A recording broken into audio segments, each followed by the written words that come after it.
Good evening, sir. Good evening, sir. Good evening, sir. Good evening, sir. Good evening, sir. नमस्ते sir.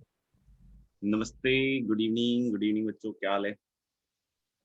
आवाज आ रही है मेरी? सही है. Yes. हाँ सर. Yes sir. अच्छा सर. ग्रेट. और बताइए, और कोई परेशानी चल रही हो, दिक्कत चल रही हो?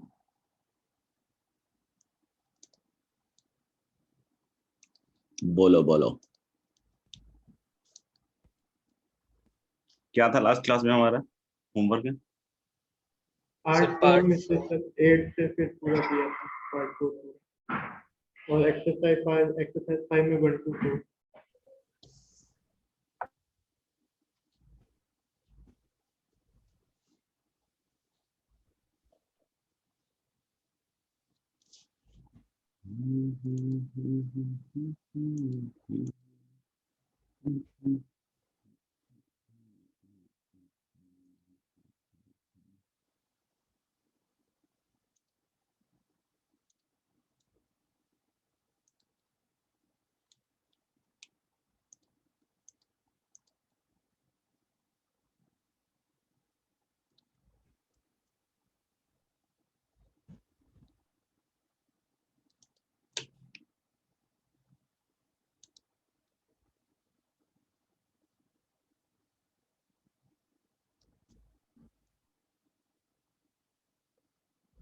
हमने इसे एक्सरसाइज कौन सा दिया है? 4 नहीं सॉरी 1. एक्सरसाइज स्टार्टिंग के 4 क्वेश्चन और One के- एक्सरसाइज 1 में पार्ट 4 के बचे हुए.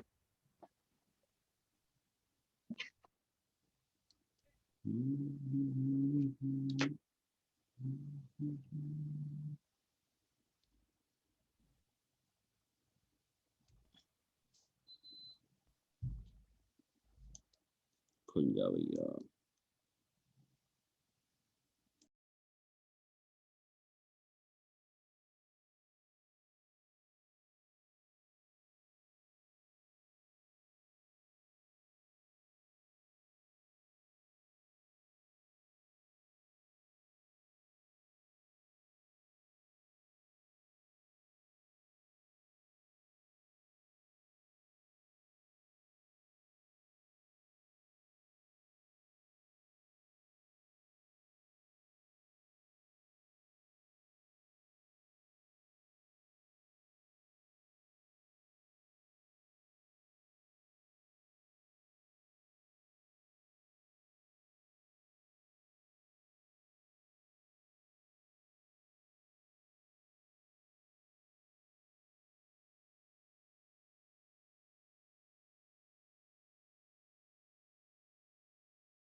बताओ भाई, क्वेश्चन नंबर 7 to 12 में कोई पूछना है किसी बच्चे को? Sir 12. 7th sir. 7th. Sir 12th. 7th. एक तो 7th आ रहा है और 12th आ रहा है, और कोई? 7 और 12 के अलावा और कोई? 11 और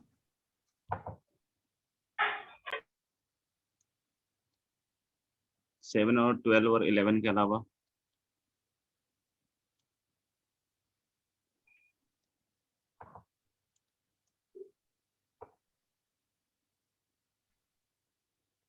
सर ने कह रहा है कि when a missile is fired from a ship,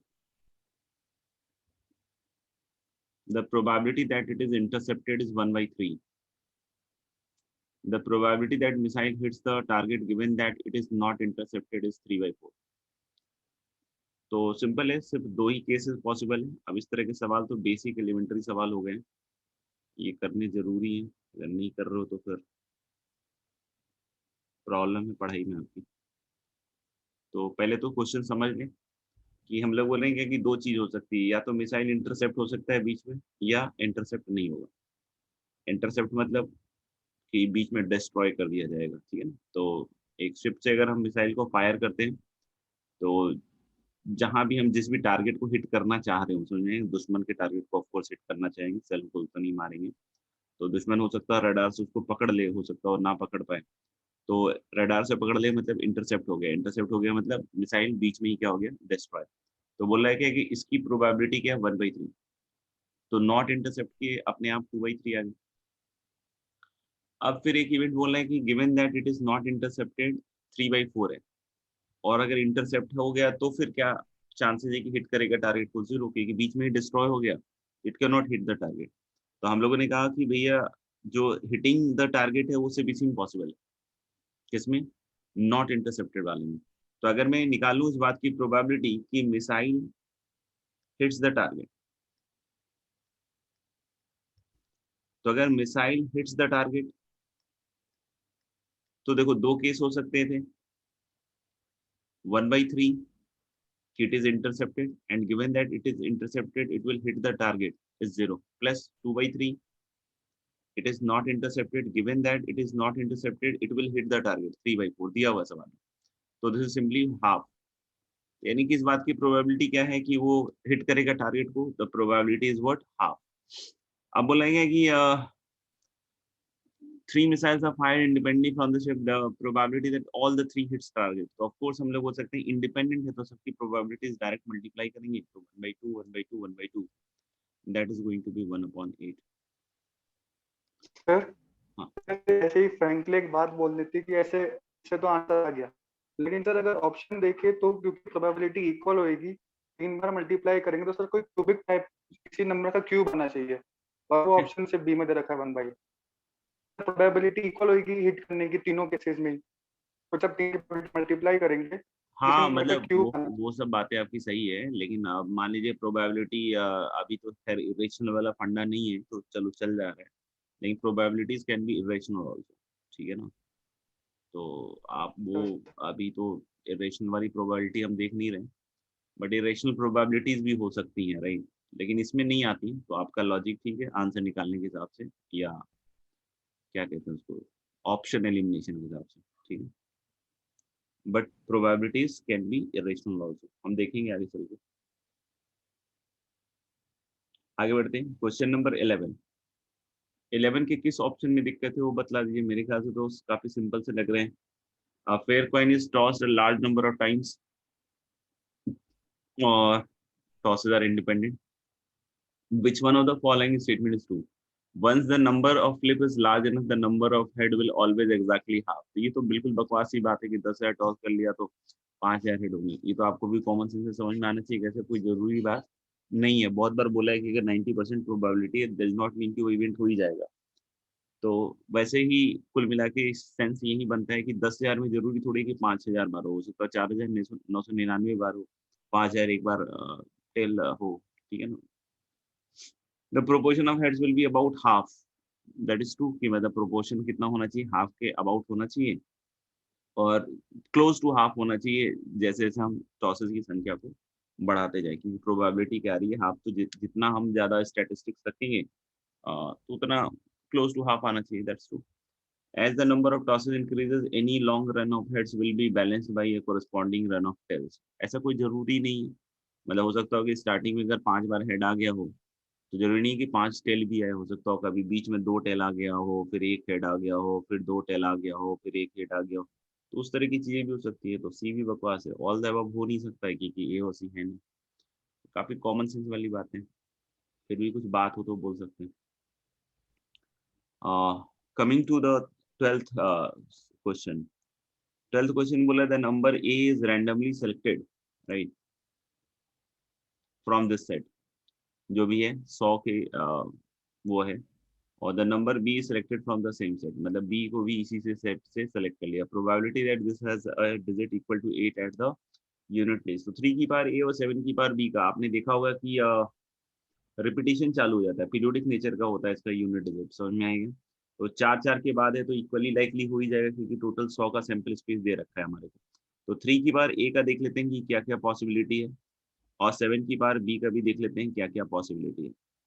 तो 3 की बार ए के अगर हम यूनिट डिजिट की बात करें तो हम लोग बोल सकते हैं कि 1 भी हो सकता है, 3 भी हो सकता है, 7 भी हो सकता है, और 9 हो सकता है, बस ये हो सकता है। और 7 की भी पावर बी की बात करें तो मुझे लग रहा है कि सेम ही है शायद, 1 3 7, 9 ये चारों। और सिंस 100 का सैंपल स्पेस है तो सब 25 बार टाइप्स आ ही जाएगा, फील है। तो हम लोग बोल सकते हैं क्या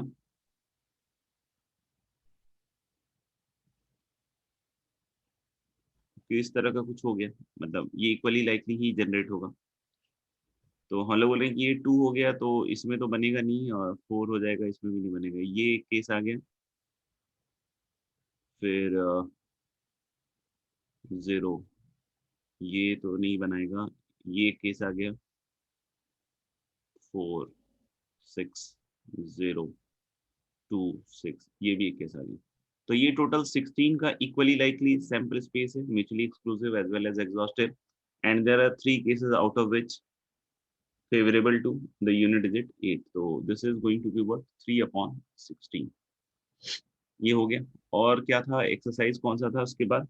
2, 5 5 था। 5 था सर, अच्छा स्टार्टिंग के 4। स्टार्टिंग में ये भी क्वेश्चन था ना, इम्पोर्टेंट लॉजिक डिस्कस नहीं हुआ शायद अभी तक। हाँ सर आपने होमवर्क दिया। हाँ सर होमवर्क दिया था मैंने। ये भी डिस्कस होना है ना मतलब।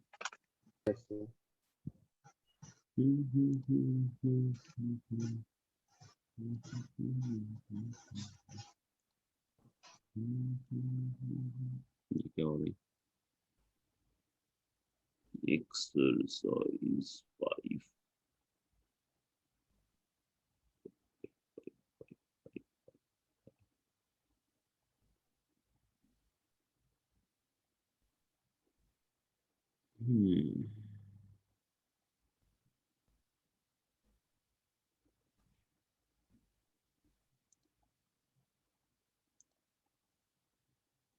बताएंगे। एक्सरसाइज 5 में कोई पूछना हो किसी बच्चे को?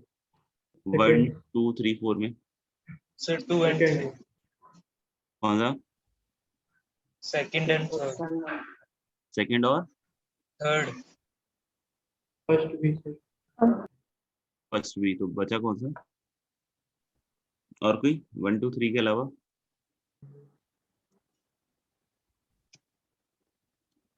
वन में क्या कह रहे हैं कि नंबर ऑफ डिफरेंट बुक्स हैं n और they are put at random in a shelf, और इन n बुक्स में बोल रहे हैं कि there are 2 books A and B।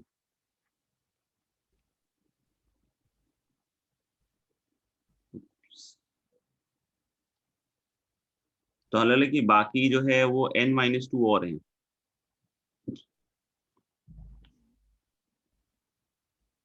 और इन दोनों के बीच में बोल रहा है कि एग्जैक्टली R बुक्स आनी चाहिए।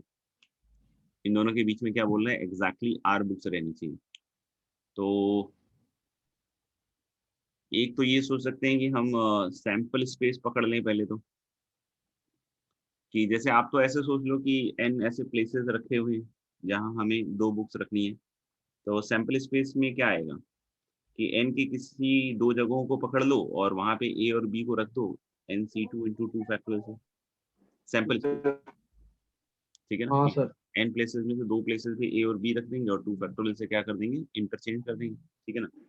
दूसरा हम लोग जब फेवरेबल में आएंगे तो जैसे मान लो कि हम A और B के लिए प्लेसेस देखें, तो A मान लो अगर यहाँ है तो B फिक्स हो गया, क्योंकि A और B के बीच में एग्जैक्टली R बुक्स हैं, तो B इज ऑटोमेटिकली फिक्स। कौन सी पोजीशन पे होगा? R+2th पोजीशन पे होगा। R+ sir R+5 factorial position पे होगा, ठीक है ना? R+2 में होगा ना। मैं भी यही बोल रहा था R+2, तो उसमें सब बच्चे चिल्लाने लगे कि R+, मतलब ये खुद से भी सोच सकते हो, किसी दिन समय निकालना, बैठना, चाय पीते हो तो चाय पीना, भांग पीते हो तो भांग पी लेना। तो अगर पहला फर्स्ट पे अगर है तो दूसरा जो होगा अगर बीच में R पोजीशन है तो R+2th पे होगा, ठीक है ना? ऐसे ही अगर पहला वाले को यहाँ पे रख दिया तो दूसरा वाला कहाँ पे आएगा? R+3th पे आ जाएगा, क्योंकि वो भी एक पोजीशन ही शिफ्ट होगा। फिर हमने इसको अगर एक प्लेस और इधर शिफ्ट कर लिया तो फिर वो उधर एक प्लेस और शिफ्ट हो जाएगा। तो कुल मिला के हमें दिख रहा है कि हम जैसे जैसे ए को एक एक प्लेस आगे बढ़ाते जाएंगे, बी भी उधर अपना एक एक प्लेस आगे चलता जाएगा। बी के लिए लास्ट पोजीशन ये, बी के लिए लास्ट पोजीशन ये है, तो ए के लिए फाइनल पोजीशन कौन होगा? तो इसके बीच में आर बुक्स होंगी, ये होगा, तो ये टोटल आर प्लस 1 हो गया। तो यानी इसके पहले जो ये वाला फाइनल था, ये कौन सा हो गया? एन माइनस आर माइनस 1, क्योंकि टोटल एन था। यानी ए के लिए कितनी पोजीशंस आपको देखने में आए? ए के लिए ये भी पोजीशन, ये भी पोजीशन, ये पोजीशन, ऐसे कर करके ये लास्ट कौन से पोजीशन पे ए जा सकता है? एन माइनस आर माइनस 1, और उस केस में बी जो है वो यहाँ पे ही मिलेगा आपको, ठीक है।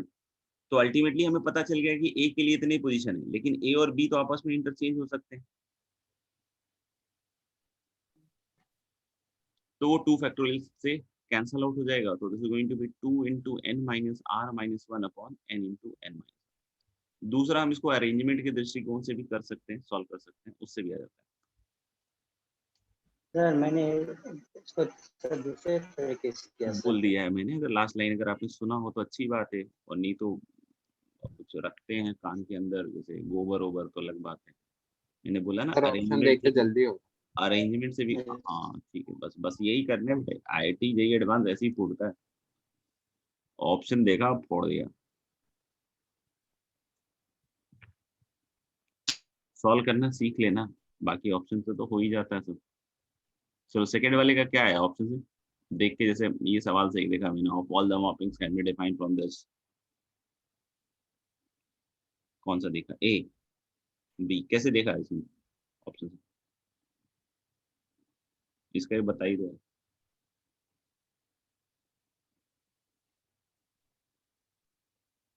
बोलो बोलो। ये बी, ठीक है। आगे बढ़ो। Third, a fair die is thrown 3 times, the chance that some of the 3 numbers are less than 11 बोल रहा है भाई साहब, तो हाफ, या तो हाँ छोटा होगा या फिर नहीं होगा, ठीक है। और क्या था? और ये क्वेश्चन डिस्कस करना था ना, तो ये तो कर ही लिया होगा, ये तो ऑप्शन था ही नहीं, तो हैंस प्रूव करना था, कर लिया होगा। आगे बढ़ो।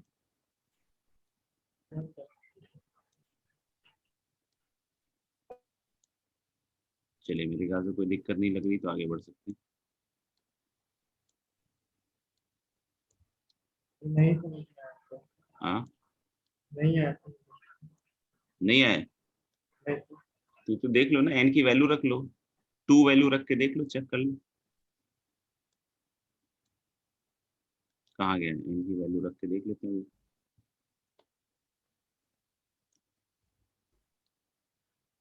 जैसे एन की वैल्यू रख लो कुछ, जैसे 2 रख लेते हैं, ठीक है ना। तो देख लो अगर 2 डिजिट अगर एन की वैल्यू 2 है, तो दो दो होल नंबर को आपको मल्टीप्लाई करना होगा। तो 2 होल नंबर को अगर आप मल्टीप्लाई कर रहे हो तो 1 और 3 और 7 और 9 आना चाहिए। तो क्या हो सकता है कि इन दोनों पे 1379 आना चाहिए, तो इसमें भी 1379 होना चाहिए, इस पे भी 1379 होना चाहिए, क्योंकि 0 2 4 6 8 और 5 लोगे तो इसका प्रोडक्ट 1379 में तो नहीं आएगा।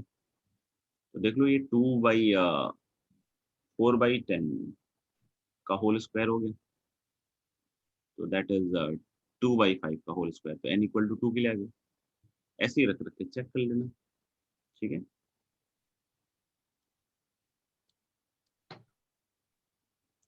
चलो आगे बढ़ते हैं।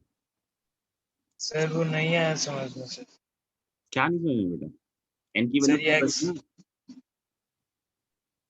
2 रख के देख लो ना, जैसे अगर हम सर वो 1 तो सिर्फ 2 के लिए प्रूव हुआ ना। तो 3 के लिए भी रख के देख लो, ऐसे ही तो अब फोड़ना होता है, और तो कैसे फोड़ना होता है, ऑप्शन से देख लिया होगा। ऐसे तो सर इनफाइनाइट, ऐसे तो मतलब ऐसे तो इनफाइनाइट नंबर है। तो इनफाइनाइट नंबर रख लो n की वैल्यू, क्या हो गया?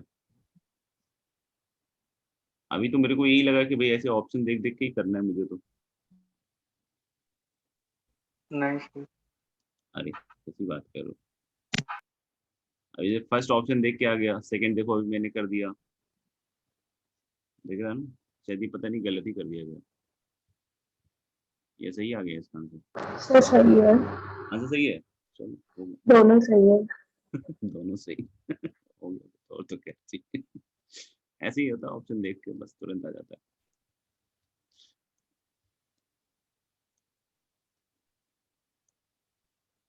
अच्छा, लास्ट क्लास में हम लोग यहाँ तक पहुंच गए थे ना।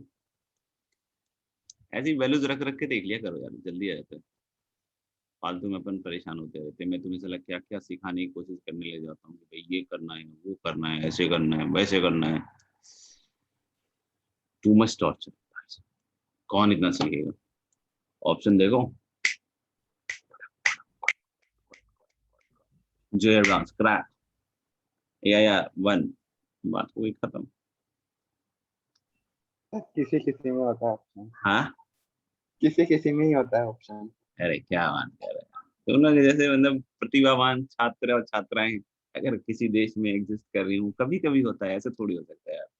तुम्हारे जैसे तेजस्वी लड़के लड़कियां कहाँ मिलते हैं देश में। मतलब यूं देख देख के आप लोग की नजरें इतनी पार की होगी, साल भर पढ़ लिया आपने, ऑप्शन देख कर मतलब करीब चीर देते हो आप लोग। कैसी बातें कर रहे हो आप लोग यार, आप लोग के ऊपर तो पूरा ट्रस्ट है। हाँ, बहुत बढ़िया एवरीवन, बहुत सुंदर काम कर रहे हो तुम, ऐसे ही करते रहना। आगे का पढ़ाना है या फिर ऑप्शन ऑप्शन क्वेश्चन वोश्चन ही सॉल्व करके तुक्का मार मार के तो खत्म सब में नहीं होता ना, तो आगे का पढ़ा दो। अरे क्या बात कर रहे हो, हम तो सब में कर सकते हैं। हम लोग के टैलेंट को कोई थोड़ी ऐसे पकड़ सकता है। क्या कौन पकड़ लेगा हमारे टैलेंट को। तो ऑप्शन एग्जाम क्वेश्चंस कर लेते हैं, खत्म करते हैं। क्या पढ़ाने वढ़ाने में रखा है यार, जब किसी ऑप्शन से हो रही है तो साला इतना कौन पढ़ा है यार।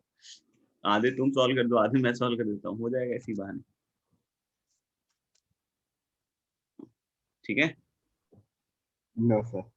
अरे क्या बात कर रहे हैं, अब तो मुझे भी अच्छा लगने लग गया। कितना मतलब टेंशन, स्ट्रेस, और क्या होता है वो सब, डिप्रेशन, और कौन सा वर्ड होता एंजाइटी। है, एंजाइटी। अरे यार ये तो मैं भूल ही गया, एंजाइटी और टेंशन, डिप्रेशन, स्ट्रेस, एंजाइटी, ये सब कहाँ से पालेंगे। सीधा आंसर क्रैक करने की अल्टीमेट एम तो ये है ना कि आंसर सही चला जाए, तो आंसर क्रैक करने की विधियां बताई जाए, दैट्स इट। अच्छा लगा आज काफी अच्छा लगा। आज मैंने मैथ्स को एक नए पर्सपेक्टिव से देखा और मुझे काफी खुशी मिल रही है अंदर से। मैं सोच रहा हूँ खुशी का आंसू कैसे छिपाऊं मैं, मतलब I am not able to परेशान हो गया यार मैं, कैसे कैसे अपनी खुशी के आंसू को छुपाऊं मैं। No later. Okay okay okay. हाँ, नेक्स्ट हम लोग का शायद है बाइनोमियल प्रोबेबिलिटी डिस्ट्रीब्यूशन। इसमें कुछ कुछ वैल्यूज रख के देख लेते हैं समझा।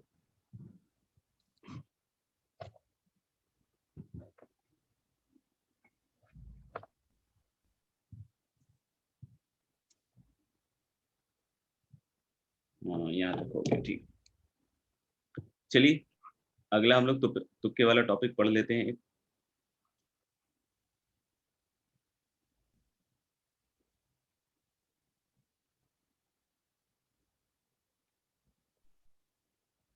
Binomial probability distribution.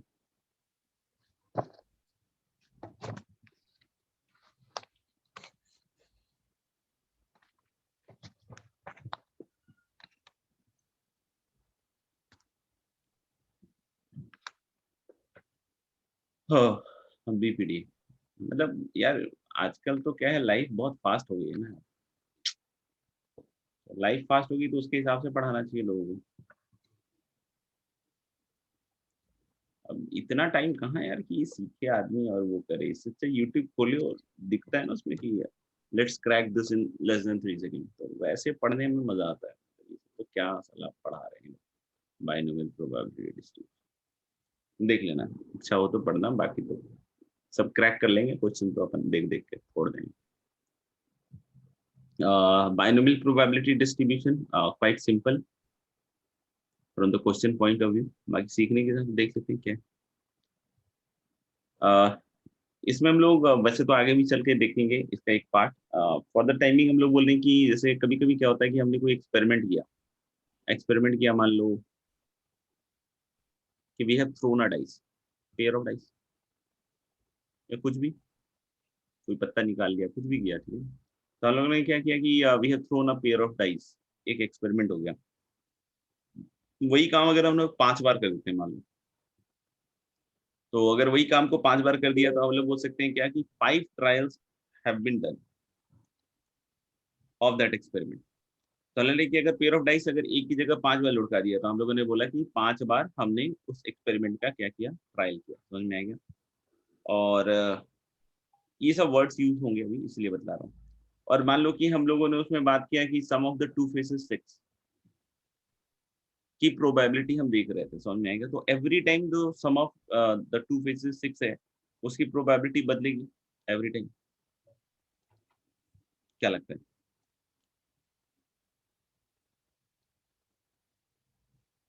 देख लो, लेक्चर में कोई हो तो बतलाना भी, बाकी अगर है बदलेगी सर। बदलेगी सर। यही पूछ रहा था। तो हम लोग बोल सकते हैं कि every time we will throw and sum of the two faces, अगर 6 की बात करें तो every time the probability is going to be what, same, it will not change at all. क्योंकि अगर हम पहली बार में भी बात करेंगे तो वही आएगा जो हम लोगों ने बात की थी कि सम ऑफ टू फेसेस अगर 6 है तो 3 3 4 2 2 4 1 5 5 1 मतलब 5/36।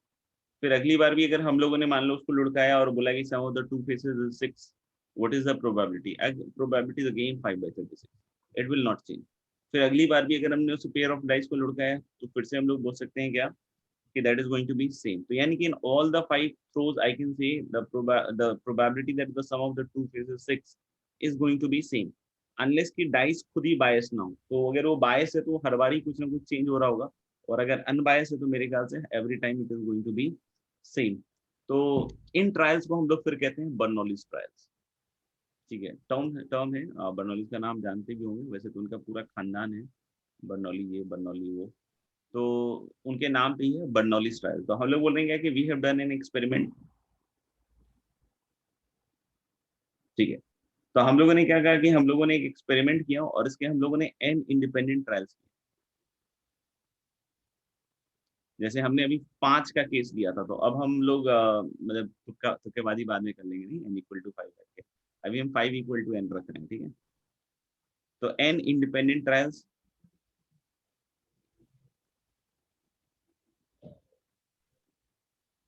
चलो कि n independent trials are done, और इन ट्रायल्स को हम लोगों ने क्या बोला, बर्नौलीज ट्रायल।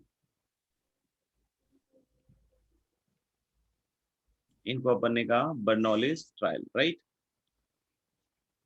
अभी हम लोग बोल सकते हैं क्या कि ऐसा भी बोल सकते हैं जैसे कि हम लोगों ने बोला कि sum of the two faces 6, तो इसको हम लोग कॉल करते सक्सेस। तो लेकिन एवरी थ्रू, जैसे अगर हमने पहली बार उस एक्सपेरिमेंट को किया, फिर दूसरी बार, तीसरी बार, चौथी बार, पांचवी बार, तो हम लोग बोल सकते हैं एवरी टाइम या तो ऐसा हुआ होगा या फिर ऐसा नहीं हुआ होगा। यानी हम लोग बोल सकते हैं या तो सक्सेस हुआ होगा या फिर क्या हुआ होगा, फेलियर। क्योंकि हम लोगों ने सम ऑफ द टू फेसेस या तो 6 आया होगा या फिर नहीं आया होगा। जब आया होगा तो मैंने इसको सक्सेस कहा, और जब नहीं आया तो हमने इसको क्या कहा, फेलियर। तो हम लोग बोल रहे हैं इसके आगे क्या कि इफ ईच ट्रायल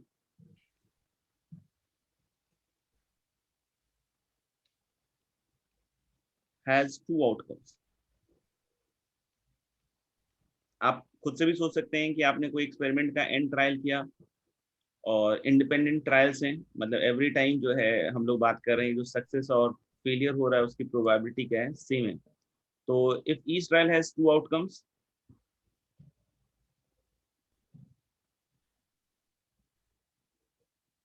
एक तो हम लोग बोल रहे हैं सक्सेस और दूसरा हम लोग बोल रहे हैं फेलियर्स। तो success with the probability P हम लोग बोल रहे हैं और failure with the probability Q बोल रहे हैं। तो दैट इज ऑब्वियस कि P + Q is going to be 1।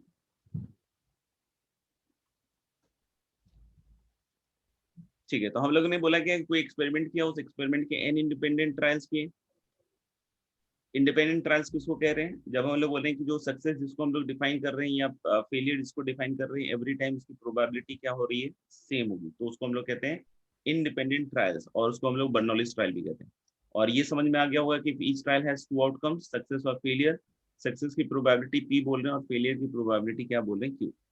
तो कभी कभी इस तरह के क्वेश्चन आते हैं कि what is the probability of exactly r success.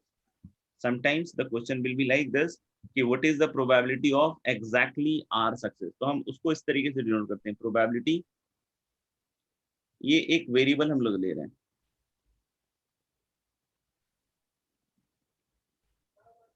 this is a random variable denoting number of success।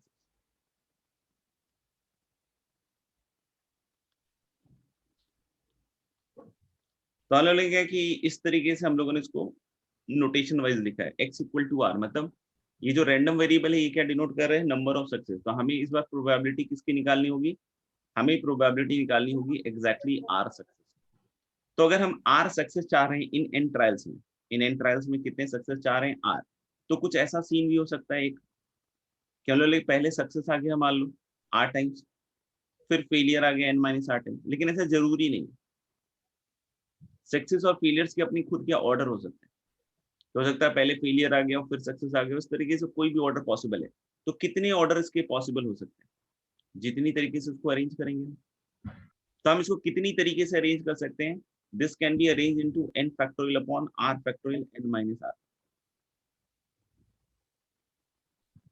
तो कितनी तरीके से अरेंज कर सकते हैं? क्योंकि हम लोग बोलेंगे ये आइडेंटिकल है, ये आइडेंटिकल है, तो this is going to be total NCR। और आप किसी भी ऑर्डर की बात कीजिए, तो सिंस ये इंडिपेंडेंट है सक्सेस और फेलियर, क्योंकि n इंडिपेंडेंट ट्रायल्स की बात हो रही है, ठीक है ना, तो डायरेक्टली हम प्रोबेबिलिटीज को मल्टीप्लाई कर सकते हैं। तो इसकी probability p p p p कितनी बार? r times, that is p की पावर r, और q q q q कितनी बार? n माइनस r टाइम्स, तो दैट इज q की पावर n माइनस r। और कितने ऑर्डर हैं टोटल? NCR। तो इसलिए हम लोग बोले what is the probability, total probability. तो every order has the same probability, p की पावर r, q की पावर n माइनस r। और टोटल ऑर्डर कितने पॉसिबल है? NCR। तो हम लोग बोले what is the probability of exactly r success. तो एग्जैक्टली आर सक्सेस है प्रोबेबिलिटी NCR इनटू p की पावर r, q की पावर n माइनस r। लिख लेंगे, कुछ पूछना हो तो बताएंगे।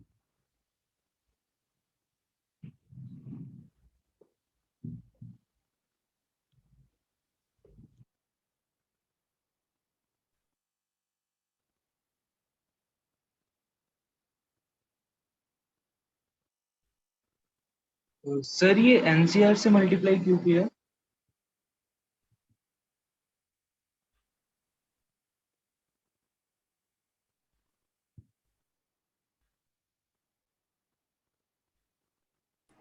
ये जो NCR लिखा था किसके लिए लिखा था?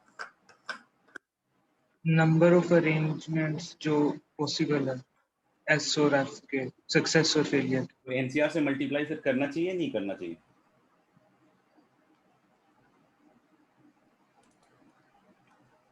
किस चीज की प्रोबेबिलिटी निकाल रहे थे हम?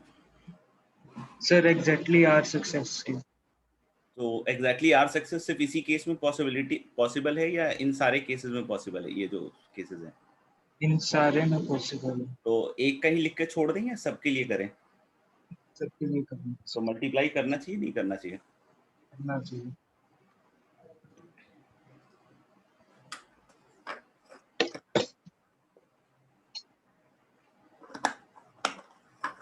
सर आपने एक बात बोली थी कि जब हम दो डाइस उछालेंगे अगर वो बाइस ना हो तब भी नंबर ऑफ ट्रायल्स बढ़ाने पे उनकी प्रोबेबिलिटी चेंज नहीं होगी। सर बायस होंगे तो चेंज कैसे हो सकती है? भाई वो जिस हिसाब के बायस होंगे उस हिसाब से चेंज होगी, मुझे क्या पता। कोई बोल दे कि सम ऑफ द फेसेस 6 की जो प्रोबेबिलिटी है that is proportional to 6, sum of the faces 12 की प्रोबेबिलिटी है प्रोपोर्शनल टू 12, तो उसके हिसाब से हो सकता है चेंज हो। मुझे थोड़ी पता है किस हिसाब का बायस्ड है। बायस कोई एक हिसाब का थोड़ी हो सकता है, बायस तो इनफाइनाइट तरीके हो सकते हैं ना बायस होने के। तो मतलब कोई एग्जांपल है जिससे दिख सके कि इसमें चेंज? जरूरी नहीं होता है बेटा हर चीज के एग्जाम्पल देखना, जिनको रटना होता है वो रट के काम खत्म कर लेते हैं, ठीक है ना, वो ऐसे पूछते नहीं है। जैसे अपन को क्या करना है, जैसे अगर इस लेवल पे अगर आप मेरे से डाउट्स पूछ रहे हो तो उसका सिंपल मतलब है कि आपको रट्टाफिकेशन में मजा आता है। खुद से सोचो कि बायस का क्या मतलब होना चाहिए, हम क्या सोच सकते हैं क्या नहीं सोच सकते हैं, हमने किस तरह के एग्जाम्पल्स अभी तक किए हैं, ढूंढो, देखो कॉपी कलम खोल के एक्सरसाइज शीट में हमने क्या क्या सवाल किए हैं, क्या वो मेरे क्वेश्चन के आंसर्स कर पा रहा है, क्या हम उसमें कुछ पूछ सकते हैं, तो देखिए थोड़ा सा बैठ के अपने आप समझ में आ जाएगा। वैसे बायस का मतलब आपके हिसाब से क्या होता है? जैसे मैंने बोला कि कॉइन बायस्ड है, तो आपके सर हिसाब से इस उसकी हेड की प्रोबेबिलिटी क्या होगी? सर हाफ के अलावा कुछ और होगी, मतलब।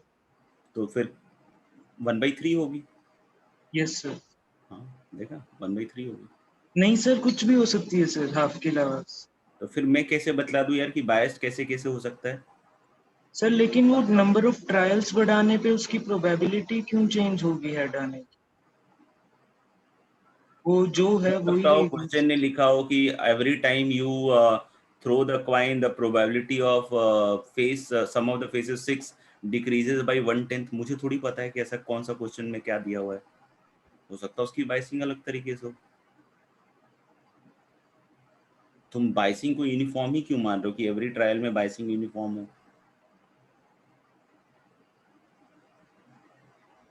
फिर ये भी तुम्हारे पल्ले नहीं पड़ा होगा वैसे तो। सर समझ गया sir.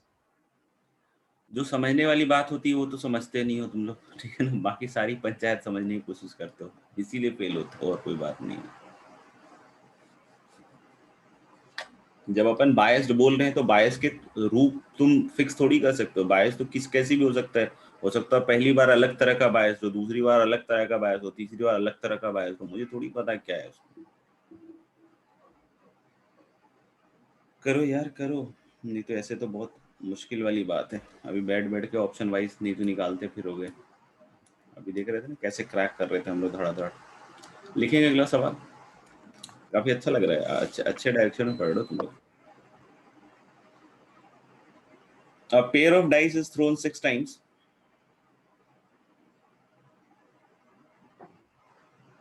A pair of dice is thrown 6 times. A pair of dice is thrown 6 times.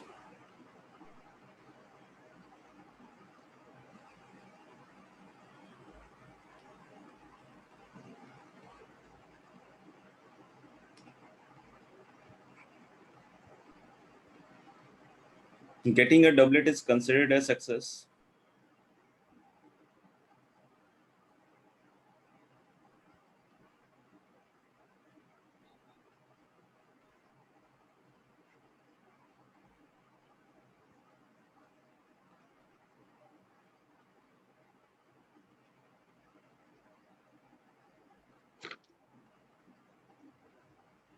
A pair of dice is thrown 6 times. Getting a doublet is considered a success.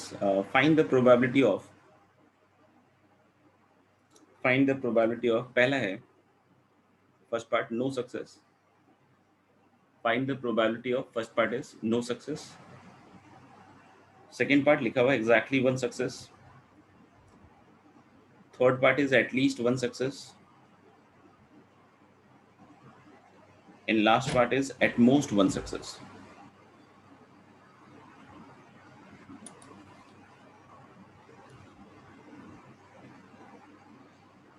Hmm.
तो अलग success की probability देख सकते हैं, doublet is success, तो this is 1/6 and failure की probability is 5/6।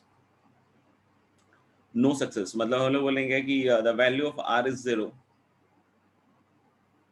तो 6 times हमने थ्रो किया है तो 106 में 0 टाइम्स चाहिए, तो 100 की 1/6 की पावर 0 और q की power n minus r that is 5/6 की पावर 6, जो कि डायरेक्टली भी दिख रहा है कि अगर every time we have failures तो of course 5/6 5/6 5/6 multiplied 6 times exactly 1 success. अभी एग्जैक्टली 1 सक्सेस किसी भी टाइम आ सकता है, पहले पे आ सकता है, दूसरे पे, तीसरी पे, तो उसका ऑर्डर बिल्कुल लेना पड़ेगा जो कि एनसीआर से लिया जा रहा है 6e1 into 1/6 की पावर 1 and then is 5/6 की पावर 5, exactly 1 सक्सेस। फिर कोई कहता है exact at least 1 success, at least 1 success मतलब 1 success 2 success 3 4 5 and 6 which can be easily calculated like 1 minus no success। तो हम सबके चाहें तो जोड़ भी सकते हैं but that is not a better way. Better way यही होगा कि आप क्या कर सकते हैं कि इसको घटा दें, घटाते ही आप देख सकते हो कितना आएगा 1 minus 5/6 की पावर 6। फिर कोई कहता है एटमोस्ट 1 सक्सेस, तो एटमोस्ट 1 सक्सेस में हम लोग बोले ज्यादा से ज्यादा मतलब 0 वाला भी होना चाहिए और आपका 1 वाला भी होना चाहिए, मतलब अलग क्या है कि दिस इज सिंपली 0 और प्लस क्या हो जाएगा 1, तो यानी कि फर्स्ट और जो सेकंड वाला है उनको ऐड करना पड़ेगा आपको। शायद ये 5/6 की पावर 6 होगा और ये शायद 5/6 की पावर 5 है। लिख लिया तो अगला सवाल लिखिएगा।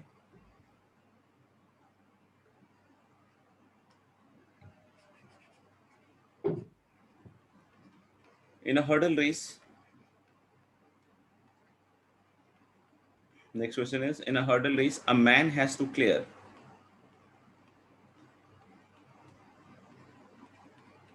9 hurdles. In a hurdle race, a man has to clear 9 hurdles. Probability that he clears a hurdle is 2/3.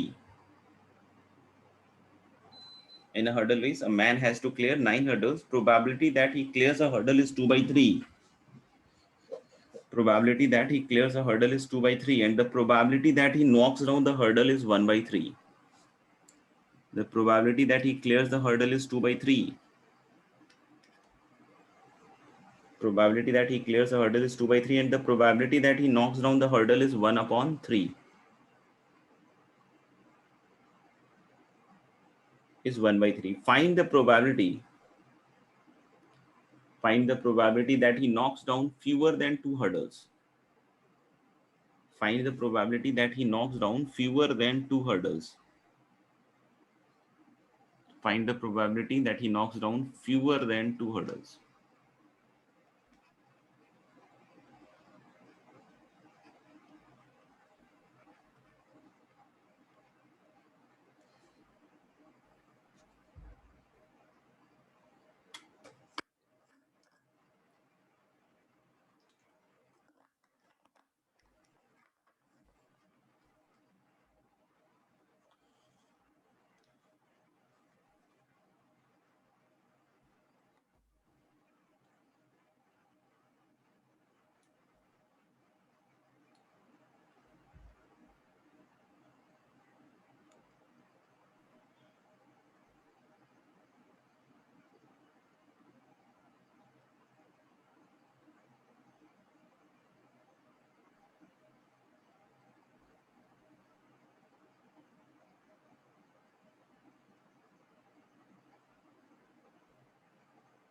हो गया सर।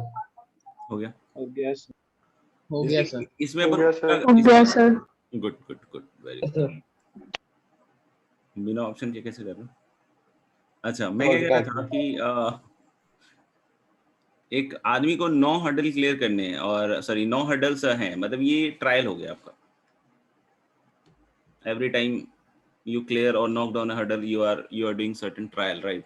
तो ये क्लियरिंग है और ये शायद नॉकिंग डाउन है, राइट?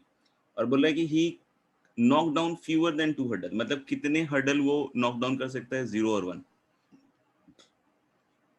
मैं इसी को सक्सेस मान लेता हूँ, नॉकिंग को ही। तो अगर हम नॉकिंग को सक्सेस मान लें तो मेरे ख्याल से काम थोड़ा आसान सा लग रहा है मुझे, कि हम लोग इसको P बोल देते हैं और इसको Q बोल देते हैं। तो हमने लिखा कि नॉकिंग डाउन 0 हर्डल्स, तो मतलब 9C0 1/3 की बार 0, 2/3 की बार 9, इफ इट इज करेक्ट। सोच लेना एक बार, ठीक है ना। फिर 9C1 यस सर। और नॉकिंग डाउन 1 हर्डल, तो 1/3 और 2/3 की बार 8। क्लियर होगा मेरे ख्याल से तो। Yes sir. Yes, sir. Yes, sir. अगला सवाल लिखिएगा।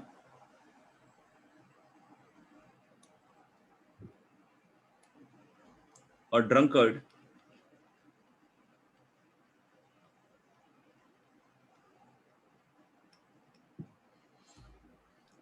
takes a step forward or backward. A drunkard takes a step forward or backward. A drunkard takes a step forward or backward. The probability that he takes a step forward is 0.4. A drunkard takes a step forward or backward. A drunkard takes a step forward or backward. The probability that he takes a step forward is 0.4. The probability that he takes a step forward is 0.4. Is 0.4. Find the probability. Find the probability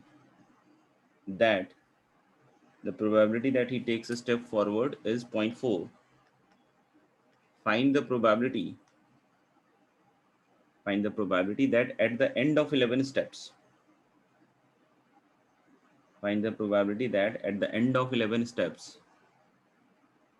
he is one step away from the starting point. Find the probability that at the end of 11 steps, he is one step away from the starting point. He is one step away from the starting point.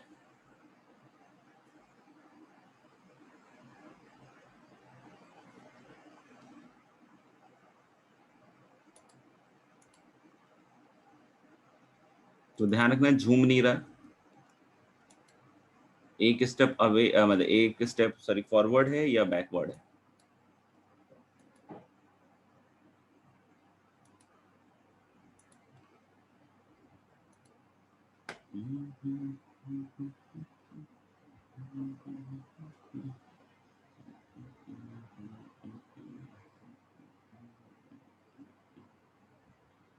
हो गया sir. हो गया sir.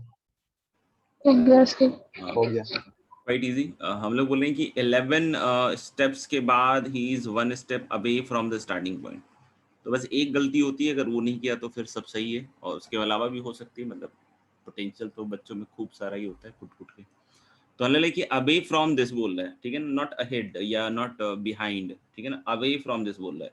तो मतलब मान लो कि अगर वो इस बेवड़े का स्टार्टिंग पॉइंट है, ठीक है ना, तो हमें हो सकते हैं दो ही केस हो सकता है, या तो वो वन स्टेप आगे रुके या फिर वन स्टेप पीछे रुके। तो मान लीजिए यहाँ से अगर उसको वन स्टेप आगे रुकना है, ठीक है ना, क्योंकि बोल रहा है one step away from the starting point, तो लेकिन दो केसेस पॉसिबल है, या तो एक स्टेप आगे रहे एक स्टेप पीछे रहे। तो अगर टोटल 11 स्टेप्स ले रहा है और अगर मान लीजिए उसको एक स्टेप आगे रहना है, तो हम लोग बोल रहे हैं कि फिर उस केस में 6 फॉरवर्ड स्टेप होने चाहिए और 5 बैकवर्ड स्टेप होने चाहिए, किसी भी ऑर्डर में। जैसे हो सकता हो कि 6 पहले फॉरवर्ड ले ले और फिर 5 पीछे ले ले, या हो सकता है एक forward backward forward backward forward backward ऐसे करते करते फाइनली एक फॉरवर्ड ले ले, या फिर और कोई भी ऑर्डर हो सकता है कि 3 फॉरवर्ड ले ले, फिर 3 बैकवर्ड ले ले, फिर 3 फॉरवर्ड ले ले, फिर 2 बैकवर्ड ले ले। तो this can be possible in any manner, ठीक है। दूसरा केस भी हो सकता है जब वो एक स्टेप पीछे की साइड रहे, तो उसके लिए हम लोग को क्या करना पड़ेगा, 5 फॉरवर्ड और 6 बैकवर्ड होना पड़ेगा। आप सोच लो, अगर कोई तकलीफ हो रही हो तो बतला दो। तो हम लोग बोल सकते हैं कि ये दो ही पॉसिबिलिटीज एग्जिस्ट करती हैं भाई। तो हम लोगों ने क्या कि 11 में से हम इसको सक्सेस बोल रहे हैं फॉरवर्ड को, ठीक है। तो 11C6 और फॉरवर्ड नहीं, इनर्शिया दिख रहा है, हावी हो रहा है पीने के बाद, तो ले 0.4 की पावर 6 और 0.6 है बैकवर्ड का लिए। और प्लस 11C5 और क्या रहेगा 0.4 की पावर 5 इंटू 0.6 की पावर 6 देख लीजिए। और इसमें देख सकते हो 11C6 और 11C5 सेम होता है, तो इसको आप चाहो तो बाहर भी निकाल लो और ये थोड़ा सिंप्लीफाई ऐसा हो जाएगा और अंदर फिर बच जाएगा आपका 0.4 प्लस 0.6 दैट इज 1। इसको भी 0.24 लिख के पावर 5 वगैरह लिख सकते हो, बट फाइनली आप चाहो तो यहाँ पे देख सकते हो, छोड़ सकते हो। चलिए अगला सवाल है 100 identical coins 100 identical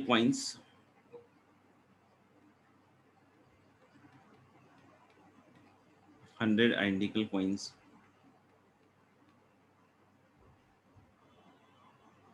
each falling headwise.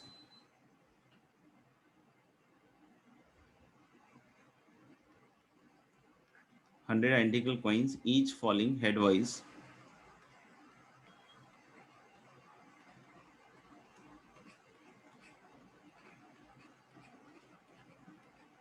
तो इसमें ज्यादा प्रतिभावान नहीं बनना, मतलब तेजस्वी नहीं बनना। फॉलिंग हेडवाइज का मतलब ऐसा नहीं सुना कि अच्छा हेड की तरफ से गिर गया, मतलब ईच फॉलिंग हेडवाइज का मतलब हेड आया है, कहने का मतलब ये। तो हम लोग 100 identical coins each falling headwise p with probability p are tossed once.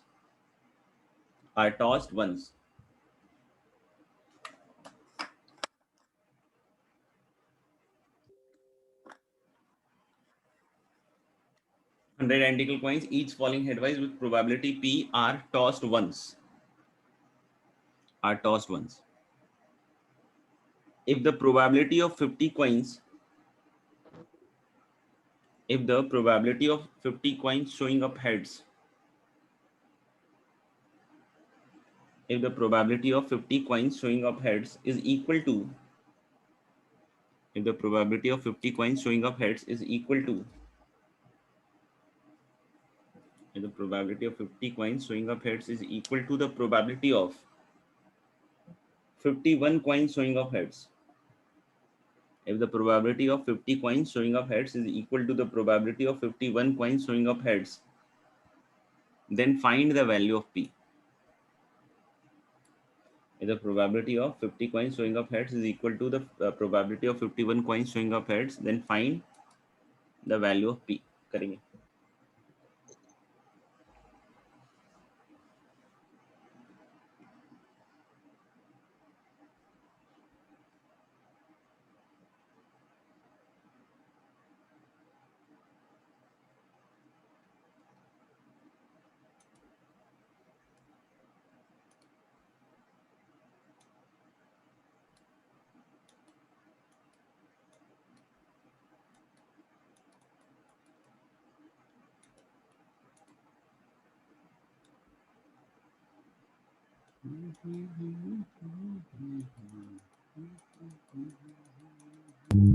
The 51/101.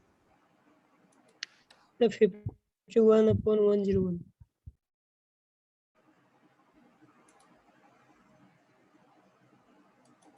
Yes, Dr. 51/101.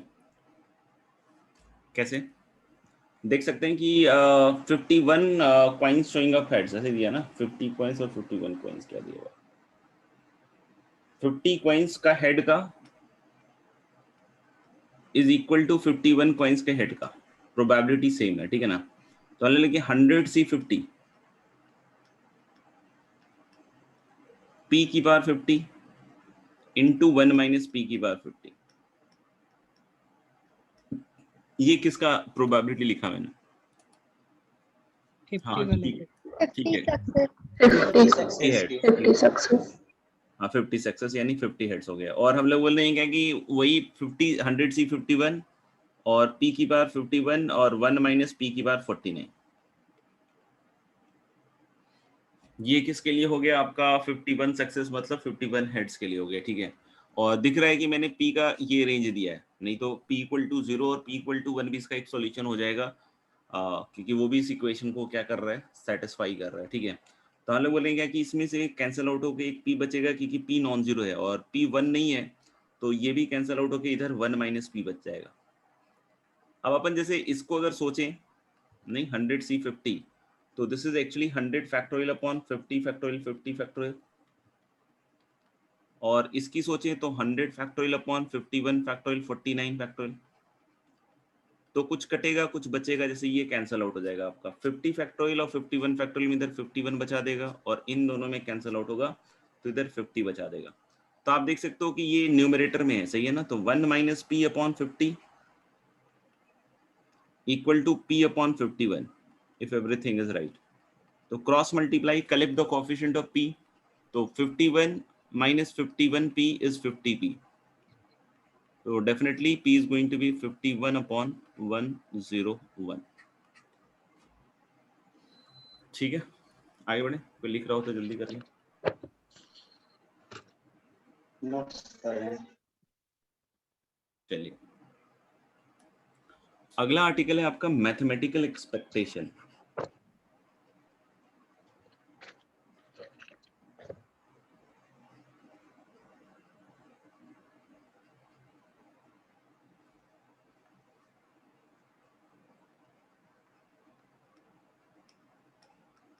Mathematical expectation या सिंपली एक्सपेक्टेशन भी लिखा जा सकता है।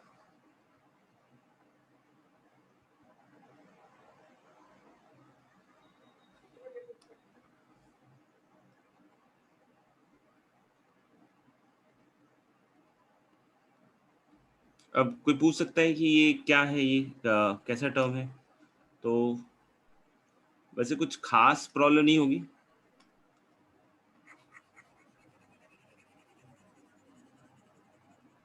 ठीक है। तो सिंपल सा डेफिनेशन है, समझ में आएगा। जैसे इसमें लिख सकते हो if p denotes a person chance of success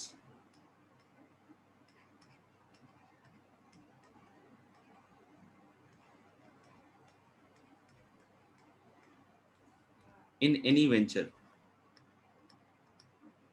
venture मतलब रिस्क इन्वॉल्विंग प्रोजेक्ट या अनसर्टेन चीज कुछ ऐसी, ठीक है ना। तो if p denotes a person chance of success in any venture and capital M denotes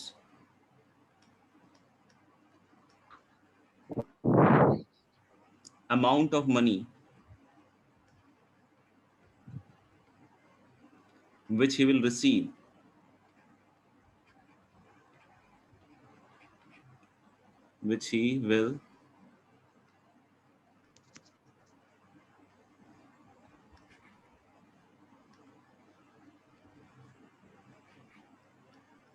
receive in case of success।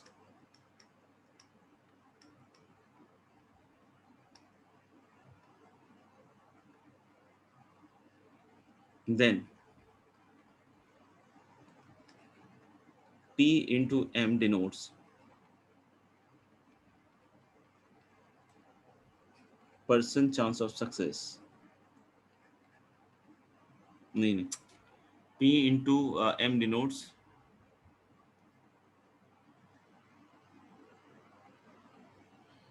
ये क्या हो रहा भाई। into m गायब हो गया। हाँ यार गायब हो गया, जादू लग रहा है कुछ करते हैं। आजा भाई आजा।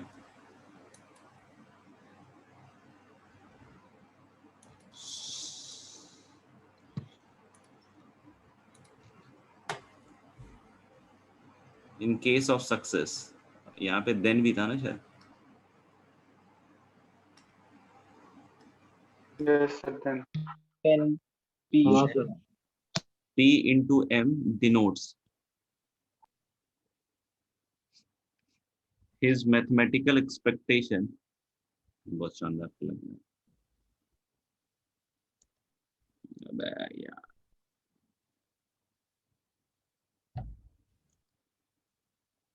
then P into M denotes his mathematical expectation from the venture.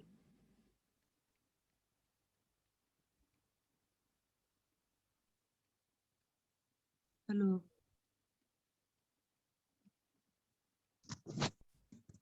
Sir आपका आवाज नहीं आ रहा। एकदम नहीं आ रहा? आ रहा है सर, अब आ रहा है। आ रही है सर। इतना इतना भी नहीं आ रहा? मुझे आ रहा है, चलो ठीक है।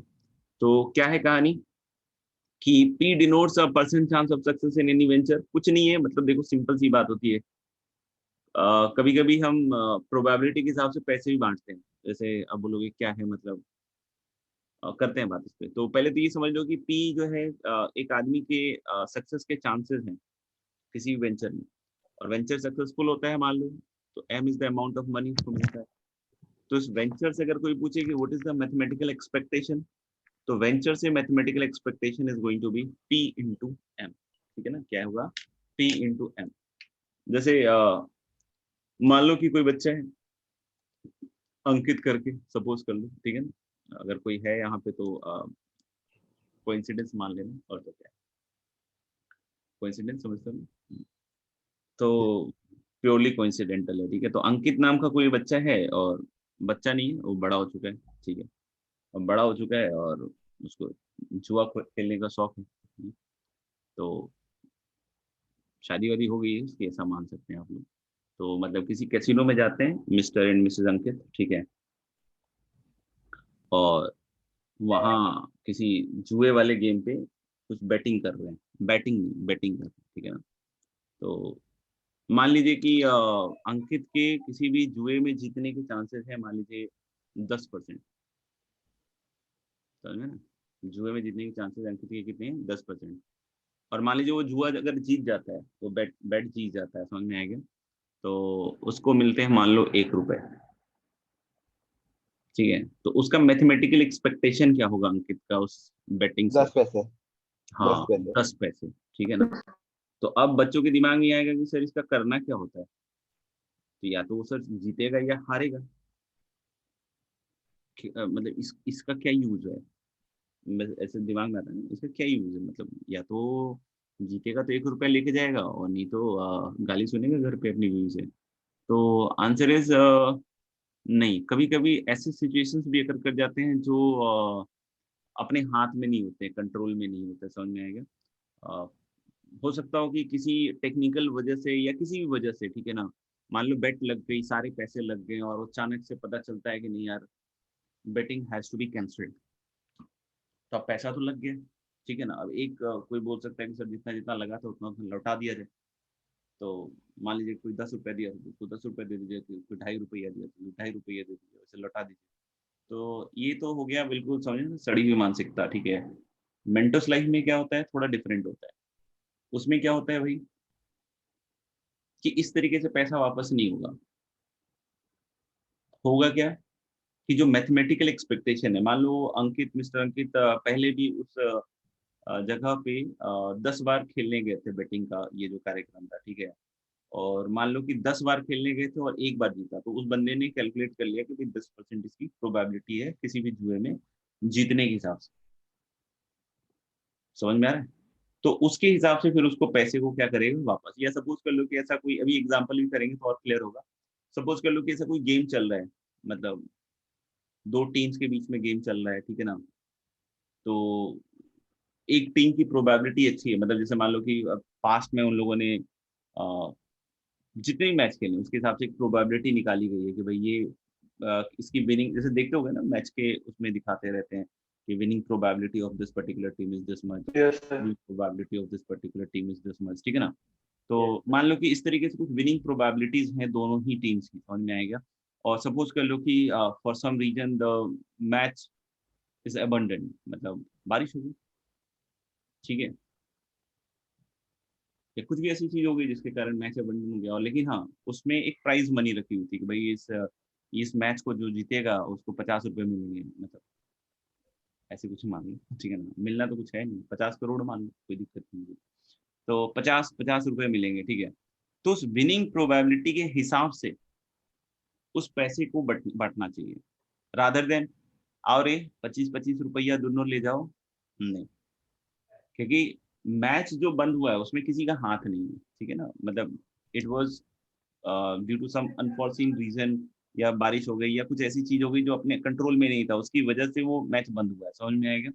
तो फिर वो जो पैसे होंगे वो उसके हिसाब से विनिंग प्रोबेबिलिटी के हिसाब से डिस्ट्रीब्यूट होना चाहिए। तो वही चीज ये मैथमेटिकल एक्सपेक्टेशन कह रहा है कि अगर P denotes the percent chance of success in any venture and M denotes the amount of money which he will receive in case of success, then P into M is going to be the mathematical expectation from the venture। समझ में आ गई बात।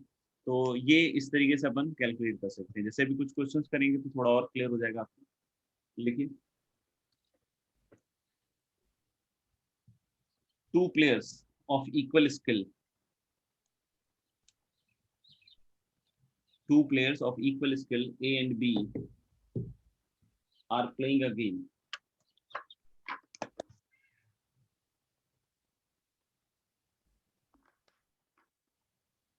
Two players of equal skill A and B are playing a game. Two players of equal skill A and B are playing a game.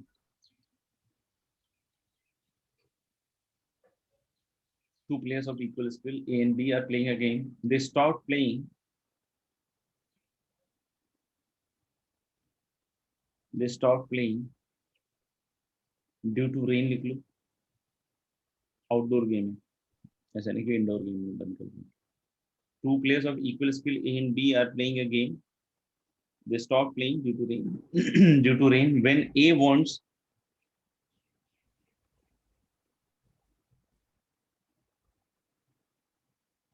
when A wants 3 points to win,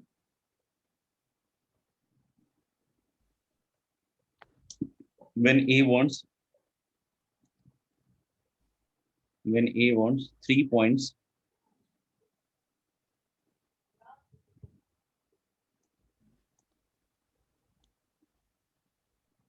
when A wants 3 points to win, and B wants when A wants 3 points to win, and B wants 2 points to win, and B wants 2 points to win.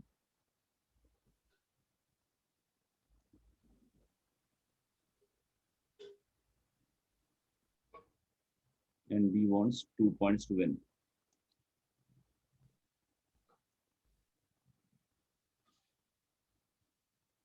If the prize money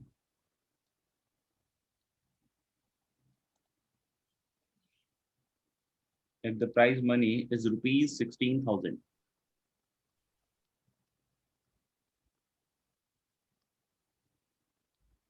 if the prize money is rupees 16,000,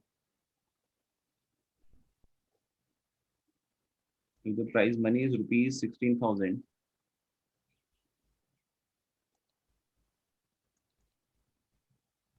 if the prize money is rupees 16,000, how can the referee,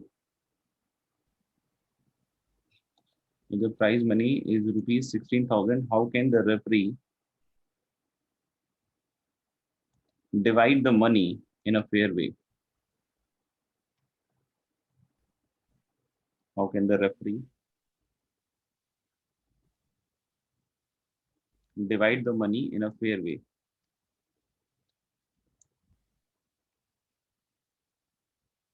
मतलब आप समझ लीजिए point wise point game चल रहा है, there will be a game between the two for a point, ठीक है ना। तो ऐसे चल रहा था गेम और रेन की वजह से बंद हो गया। उस समय ए को 3 पॉइंट थे जीतने के लिए, मतलब 3 पॉइंट चाहिए थे। मतलब जैसे मान लो कि समझ में आ रहा है ना, मतलब हर एक जो भिड़ंत होगी दोनों के बीच में, that is for a single point. वैसे बहुत सारे गेम्स होते हैं ना जो उसमें पॉइंट बाई पॉइंट गेम चलता है, समझ में आ गया। तो ए को 3 पॉइंट चाहिए थे और बी को कितने पॉइंट चाहिए थे आपको? 2 पॉइंट्स। तो अब बतलाना है कि मनी कैसे बांटे पैसे।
5,000 और 11,000. सर ए 5000 और बी 11,000।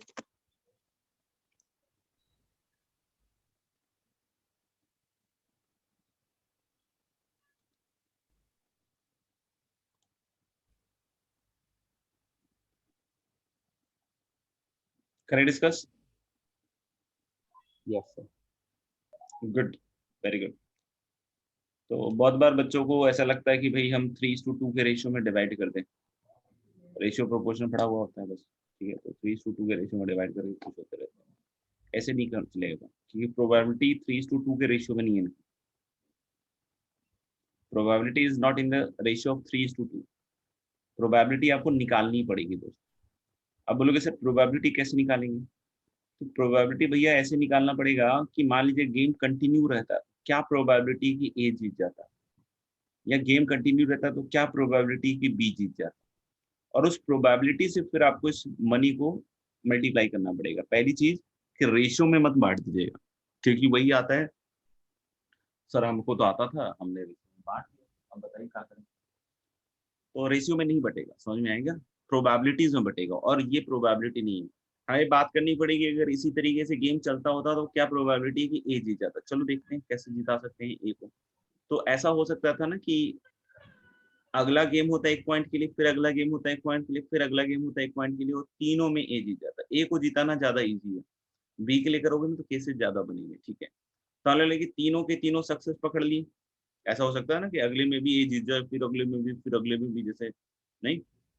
फिर दूसरा केस क्या हो सकता है कि पहले में हार गया मान लीजिए, फिर उसके अगले में जीत गया, फिर उसके अगले में जीत गया, फिर उसके अगले में जीत गया, और ये चीज 3 बार रोटेट हो सकती है। ये समझ में कौन सी चीज है ये, कि पहले में हारा फिर जीता, फिर जीता, फिर जीता, या फिर पहले में जीता फिर हारा फिर जीता, फिर जीता, या फिर पहले में जीता फिर हारा फिर जीता। अब तीनों जीतने के बाद मत हराना, समझ में आएगा, क्योंकि ये ऑलरेडी हो चुका है, ठीक है ना। तो इसीलिए समझ में आ रहा है कि लास्ट वाले को फिक्स कर दिया गया है, और लास्ट वाले को फिक्स करने के बाद इसको आप 3 तरीके से वेरी करा सकते हैं। समझ में आ रही बात?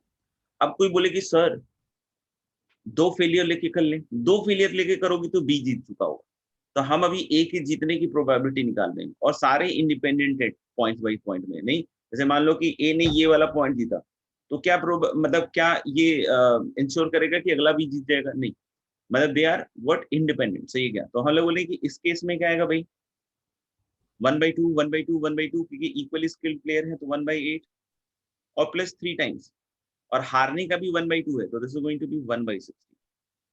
तो आई होप दिस इज 5/16। और अगर ये 5/16 है तो ऑफ कोर्स हम लोग 16,000 में से 5,000 जो है वो ए ले जाएगा, उसका शेयर हो गया, और बी का शेयर क्या हो गया भैया, 11,000। मतलब किस चीज पे ये मनी डिस्ट्रीब्यूट हो रहा है, on the basis of what, probability, right. अगला सवाल लिखेंगे, अगर कुछ क्लियर नहीं हुआ हो तो वो पूछ सकते हैं हम।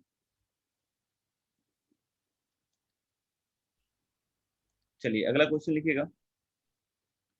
2 hunters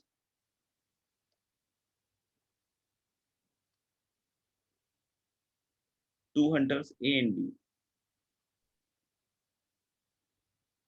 2 hunters A and B, 2 hunters A and B shot at a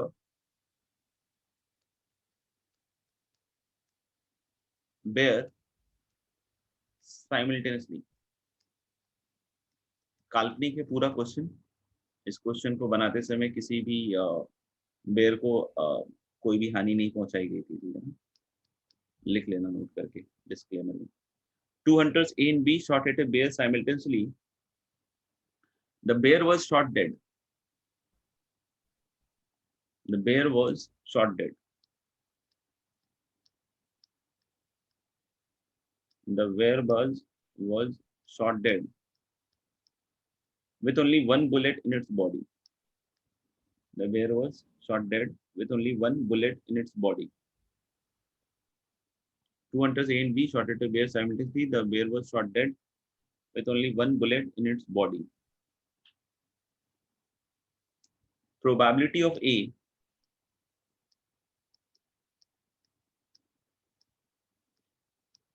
shooting the bear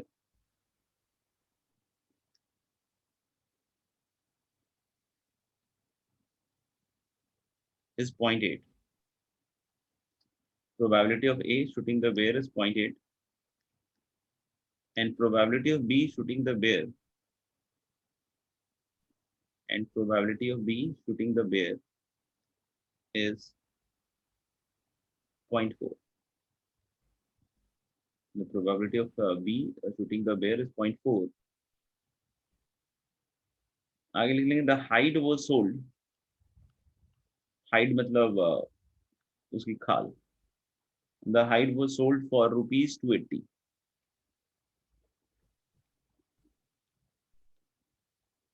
The hide was sold for rupees 280. Divide the money in a fair way. The hide was sold for rupees 280. Divide the money in a fair way. बताओ.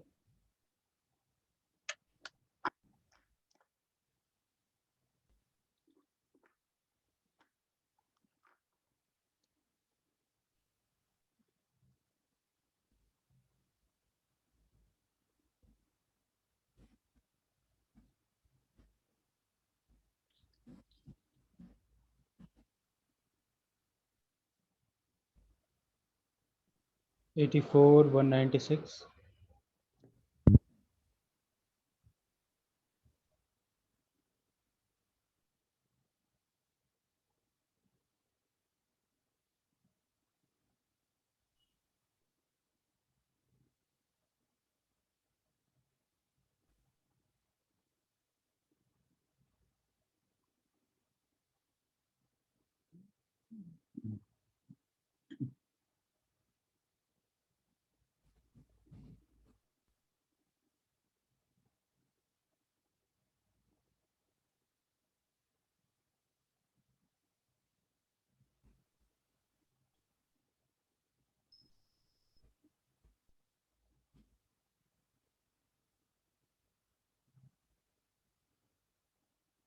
करें discuss? हाँ sir. किसी को time चाहिए तो बताइए, नहीं तो करते हैं डिस्कस. तो टाइम चाहिए. टाइम चाहिए थोड़ा? Yes, sir, 1 minute. ओके.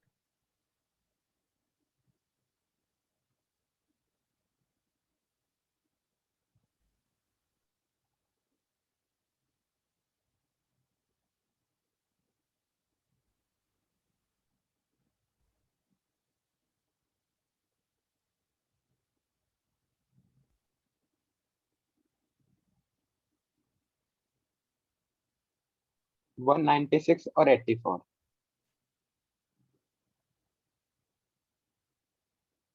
देखते हैं.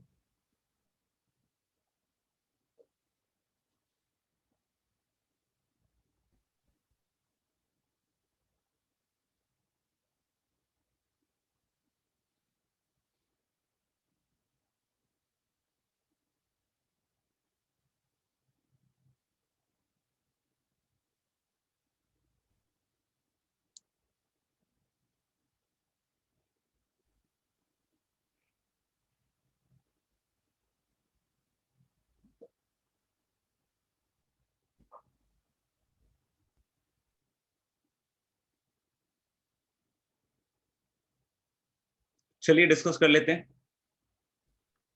I hope everyone is ready now. Yes. अब देखो दो हंटर हैं ए और बी, और दोनों ने गोली चलाई और पोस्टमार्टम में पता चला कि एग्जैक्टली एक ही बुलेट है, और पैसे बांटने नहीं कुल मिला के। तो अब मतलब कोई फिक्शन मत सोच लेना कि भाई सर वहाँ पे एक तीसरा भी था सीन, उसकी गोली लगी थी। मतलब ये जो इन्फॉर्मेशन दे रहा है कि एग्जैक्टली एक बुलेट है, मतलब किसी एक की गोली से मारा, मतलब या तो ए या तो बी। तो ऐसा नहीं सोचना कि वहाँ पे एक और कोई सा उसकी गोली से मारा हो, या फिर सर दोनों ने गोली चलाई, और रजनीकांत वाली मूवी थी, दोनों की गोली आगे चलने के बाद आफ्टर एक्स डिस्टेंस दोनों जाके कोलाइड किया, और फिर एक सिंगल बुलेट में कन्वर्ट होके फिर उसके बाद हंटर को लगा, ठीक है ना। तो उस तरह के हम फिक्शन से थोड़ा अपने आप को दूर रखते हुए सोचेंगे, ठीक है ना। मतलब बोलेंगे कि सिंपल है कि ये 4 केसेस थे गोली चलने के पहले की बात कर रहे हैं, समझ में आ रहा है। गोली चलने से पहले की बात है कि या तो सिर्फ एक ही गोली से मरा हो, ये रीजन देखिएगा, ये रीजन कौन सा हो गया, सिर्फ एक ही गोली से। सिर्फ जब वर्ड यूज कर रहा हूं मतलब बी की गोली से नहीं मरा हो, ये ध्यान रखिएगा ये बोलते वक्त। इसी तरीके से मैंने कहा क्या कि एक सिर्फ एक ही गोली से मरा हो। दूसरा केस मैं सोच सकता हूँ क्या कि दोनों की गोली लगी हो, ये रीजन देखो। ठीक, गोली चलने के पहले की बात बोल रहा हूँ, 4 हाइपोथेसिस थे टोटल, फिर एक था कि सिर्फ बी की गोली से मरा हो, और यहाँ फिर एक केस हम ऐसा सोच सकते हैं कि शायद बच गया हो बेचारा, ये रीजन देख लो।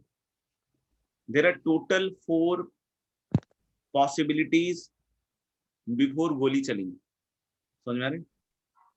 अब लेकिन जैसे ही बोल दिया ना कि there is exactly 1 bullet in body, तो 2 हाइपोथेसिस खत्म होंगे, यही गिवन है। गिवन दिस हमें बतलाना पड़ेगा कि एक ही गोली से मरा हो, क्योंकि ये बोला है ना कि exactly 1 bullet is found in body. तो अगर exactly 1 bullet is found in body, right, तो हम लोग बोल रहे हैं क्या कि अब given this what is the probability that A has actually shot the bear. ये नहीं होगा answer, this couldn't be the answer, समझ में आएगा। हमें इसके बेसिस पे निकालना पड़ेगा, समझ में आता है। सैंपल स्पेस क्या हुआ जो बोला कि ये हो चुका है, जैसे मैं बार बार बतला रहा था कंडीशनल प्रोबेबिलिटी से। अगली क्लास में तो पूरे टाइम हम यही बात करेंगे, समझ में आएगा। तो हम लोग को ये समझ में आना चाहिए कि जो कंडीशनल प्रोबेबिलिटी, जब मैंने बोला था ना P A upon B given B, तो गिवन बी में बी ही क्या हो जाता था, सैंपल स्पेस। तो यहाँ पे फिर से हम लोग यही चीज समझेंगे क्या कि what is the sample space. आपको समझ में अगर आ जाए तो एक बार यस या नो में जवाब दे देंगे।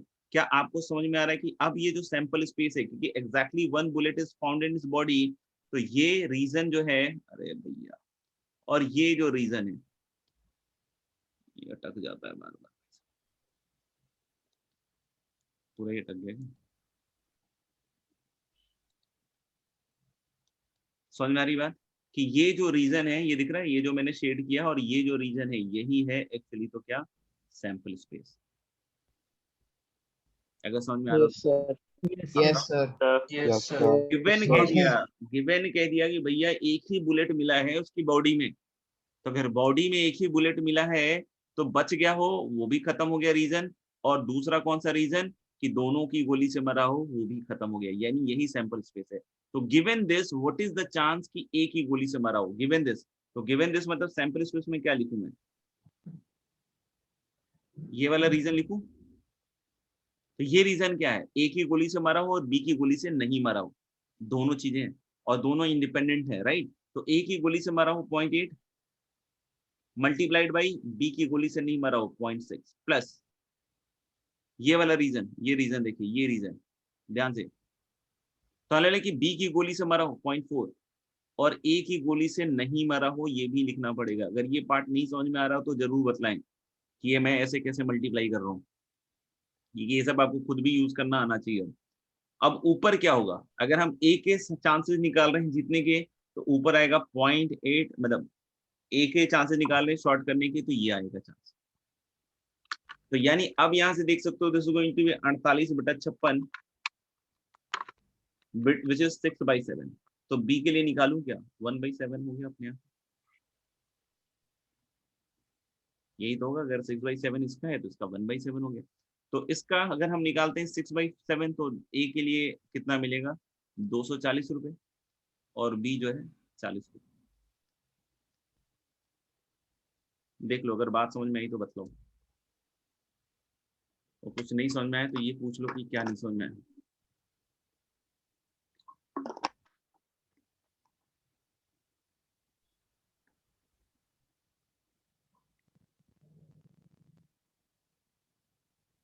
ठीक है भाई? गया सर। आ गया समझ सर। गया बस। आ गया सर समझ में। गुड। सर हम्म।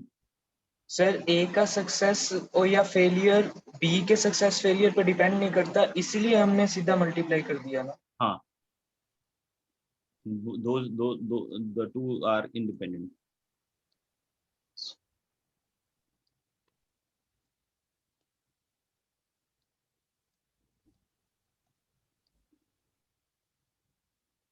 हम लोग वो n होल नंबर वाला कर रहे थे। n होल नंबर वाला एक बार देख लेंगे।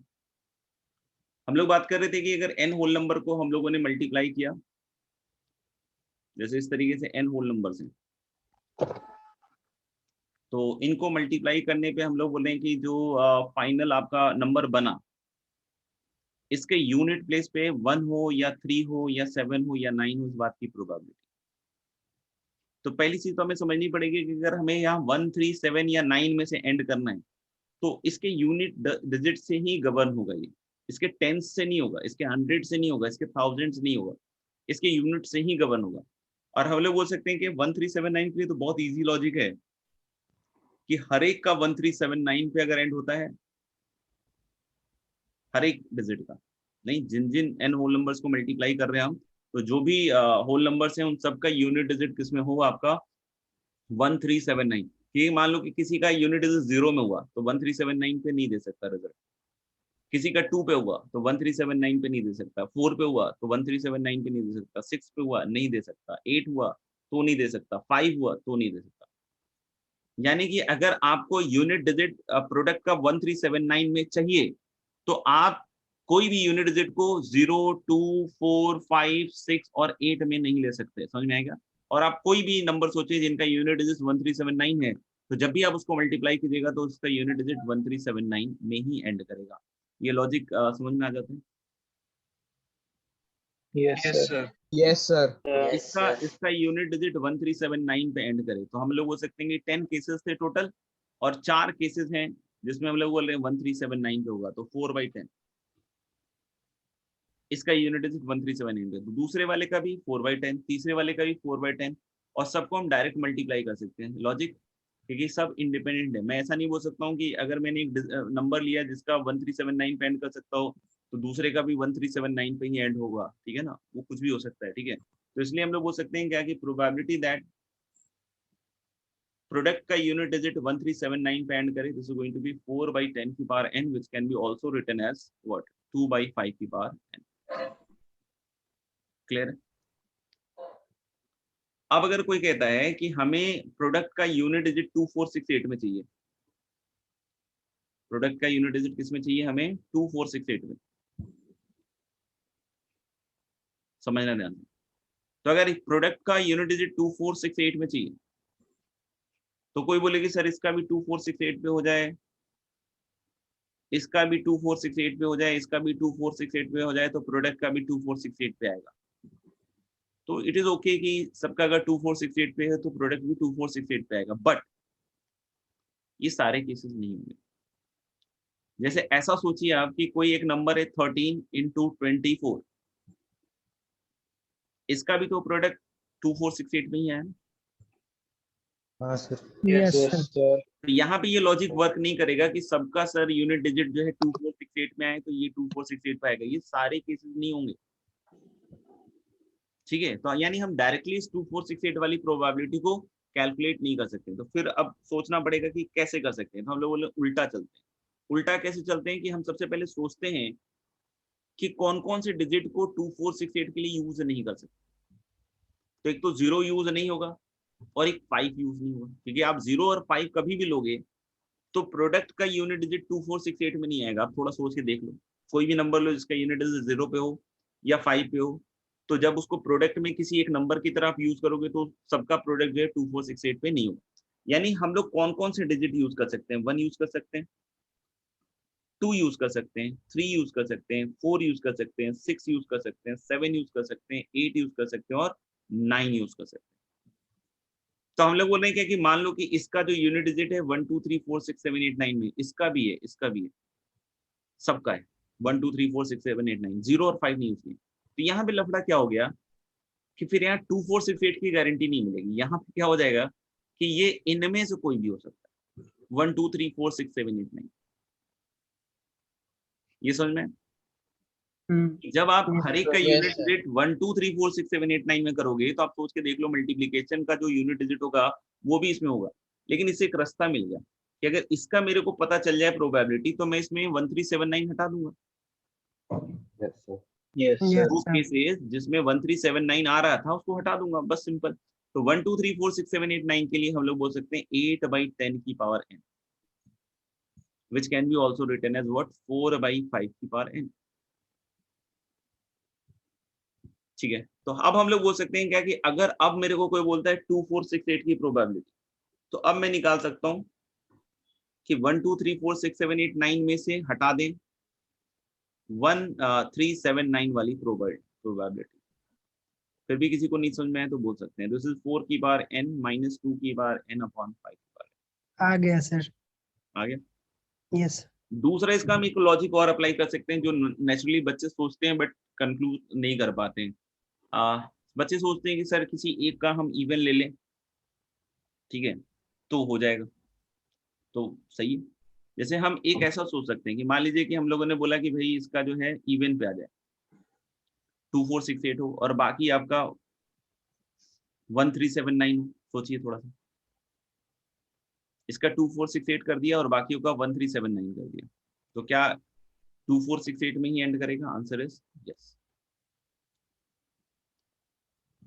किसी एक का 2 4 6 8 में कर दो, किसी दो का 2 4 6 8 में कर दो और बाकियों का 1379 में कर दो, किसी तीन का 2 4 6 8 में कर दो और बाकियों का 1379 में कर दो, और एक केस बनेगा सबका 2 4 6 8 पे कर दो। समझ में आई बात?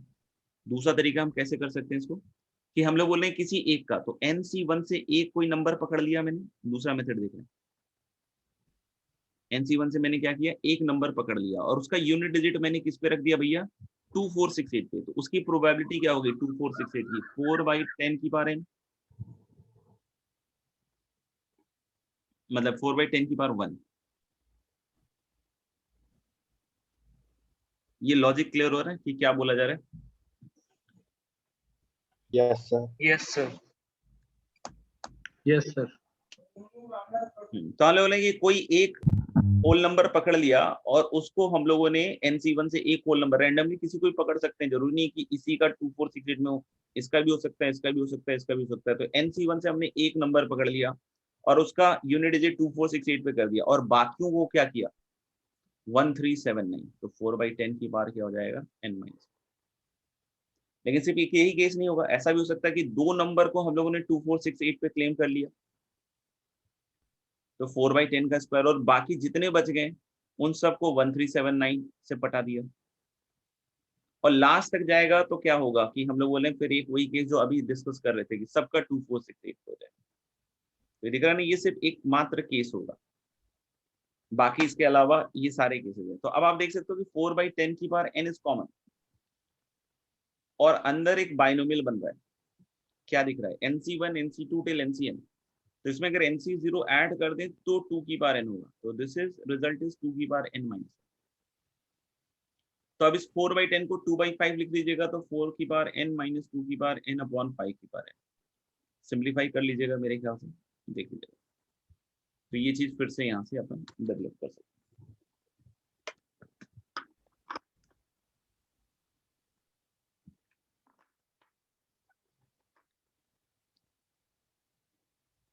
लिख लिया सबने? Yes, sir.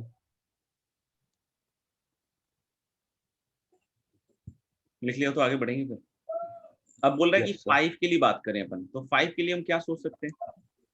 अब कोई बोलेगा सर इसका भी 5 पे हो, इसका भी 5 पे हो, इसका भी 5 पे हो, तो यूनिट मतलब इसका जो प्रोडक्ट का यूनिट डिजिट 5 पे आ जाएगा। तो दैट इज ट्रू, बट ये सारे केसेस तो नहीं लेगा, नहीं सारे केसेस तो नहीं आ रहे, क्योंकि मान लो कि एक 13 है और एक 15 है, इनका भी मल्टीप्लीकेशन 5 पे ही एंड हो रहा है। तो अगर कोई बोले सबके 5 5 5 5 हो जाएंगे तो लास्ट में 5 आएगा, तो ये एक केस हो सकता है, बट इसके अलावा बहुत सारे केसेस हो सकते हैं। तो अब हम सबसे पहले फिर से उल्टा सोचते हैं कि कौन कौन से डिजिट यूज नहीं कर सकते हैं। 0 नहीं कर सकते हैं 5 के लिए, 2 नहीं यूज कर सकते हैं, 4 नहीं यूज कर सकते हैं, 6 नहीं यूज कर सकते हैं, 8 यूज नहीं कर सकते, ठीक है ना। 1 कर सकते हैं, 3 कर सकते हैं, 5 कर सकते हैं, 7 कर सकते हैं और 9 कर सकते हैं, ये यूज कर सकते हैं। लेकिन जैसे ही आप इसको यूज करोगे फिर से वही समस्या कि अगर आपने इसके यूनिट डिजिट को भी 13579 इसके भी और इसके भी कर दिया तो इसका भी 13579 पे ही एंड होगा। लेकिन इसमें भी मजा आएगा क्योंकि फिर से इसको 1379 हटा देंगे हम। Yes sir. तो अगर 13579 अगर हम लोग चाहते हैं तो सबके लिए 13579 है, मतलब 5/10 5/10 5/10, तो दिस विल बी 5/10 की पावर n। तो प्रोबेबिलिटी ऑफ 5 कैसे निकालेंगे? 13579 वाली प्रोबेबिलिटी में से 1379 की प्रोबेबिलिटी हटा देंगे। तो ये देखा होगा आपने 5 की पावर n माइनस 4 की पावर n अपॉन 10 की पावर। या फिर दूसरा तरीका अभी जो बतलाया था वैसे भी सोच सकते हो कि एक का यूनिट डिजिट 5 पे कर दो, NC1 से पकड़ लो, और एक का यूनिट डिजिट 5 पे कर दो और बाकी का किस पे कर दो? 1379। सेकेंड मेथड समझ में आ रहा है क्या लिख रहे हैं कि एक का हम लोगों ने 5 पे टिका दिया और बाकी जो है हम लोग बोल रहे हैं 1379, तो 5 पे एंड होगा। दो को हमने 5 पे एंड करा दिया और बाकियों को हम लोगों ने 1379, तो ऐसा चलता जाएगा। तो लास्ट में क्या आएगा कि सबके सबको 5 पे टिका दिया, तो 1/10 की पावर n। यहाँ पे कुछ दिख रहा है आपको? कोई बाइनोमियल एक्सपेंशन टाइप की चीज दिख रही है? नहीं, वेरी गुड। तो लेकिन इसमें एक चीज मिसिंग है, NC0 1/10 की पावर 0 और 4/10 की पावर n। तो ये जोड़ दो और ये घटा दो, तो एक्चुअली NC0 तो 1 ही होता है, तो ये 4/10 की पावर n हो गया। अब आप अगर थोड़ा भी कष्ट करके अगर आंखों को देखोगे तो ये एक बाइनोमियल एक्सपेंशन है 4/10 प्लस 1/10 की पावर n का।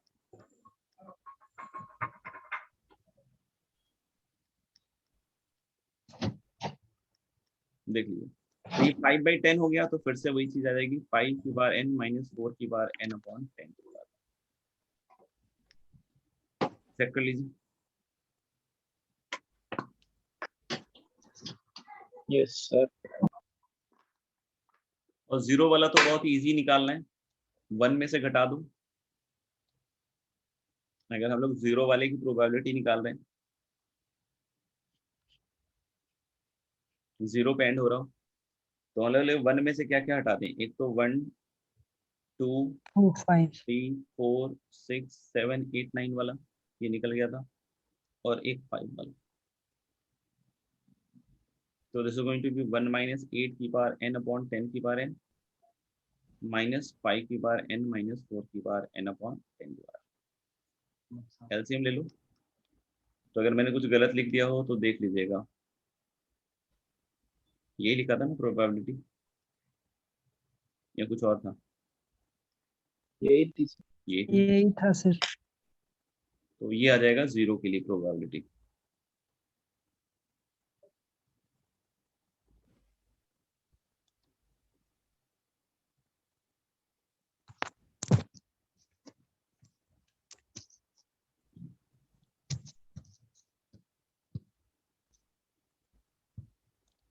ठीक है,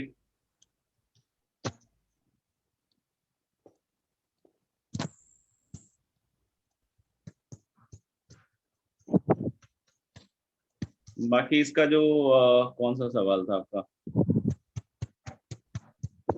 second number question, of all the mappings that can be defined from this to this. तो जैसे अगर ये 1 2 3 4 है आपका और इधर है 5 6 7 8 9, तो फंक्शन तो टोटल आपने सीख ही लिया होगा फंक्शन में, नहीं कि पहले वाले के लिए 5, दूसरे वाले के लिए 5, तीसरे वाले के लिए 5 और चौथे वाले के लिए 5, तो टोटल नंबर ऑफ फंक्शन क्या हो जाएंगे? 5 की पावर 4। मोनोटोनिक बोलना ना, स्ट्रिक्टली मोनोटोनिक, यानी कि थ्रू आउट इंक्रीजिंग हो सकते हैं या थ्रू आउट डिक्रीजिंग हो सकते हैं। समझ लो, मतलब जैसे 1 पे वैल्यू 5 आ गई, 2 पे 6 आ गया, 3 पे 7 आ गया, 4 पे 9 आ गया, तो इंक्रीजिंग हो गया फंक्शन, उसको मोनोटोनिक कहते हैं। समझ में आएगा? फिर डिक्रीज भी कर सकता है, मोनोटोनिक में दोनों चीज हो सकती है।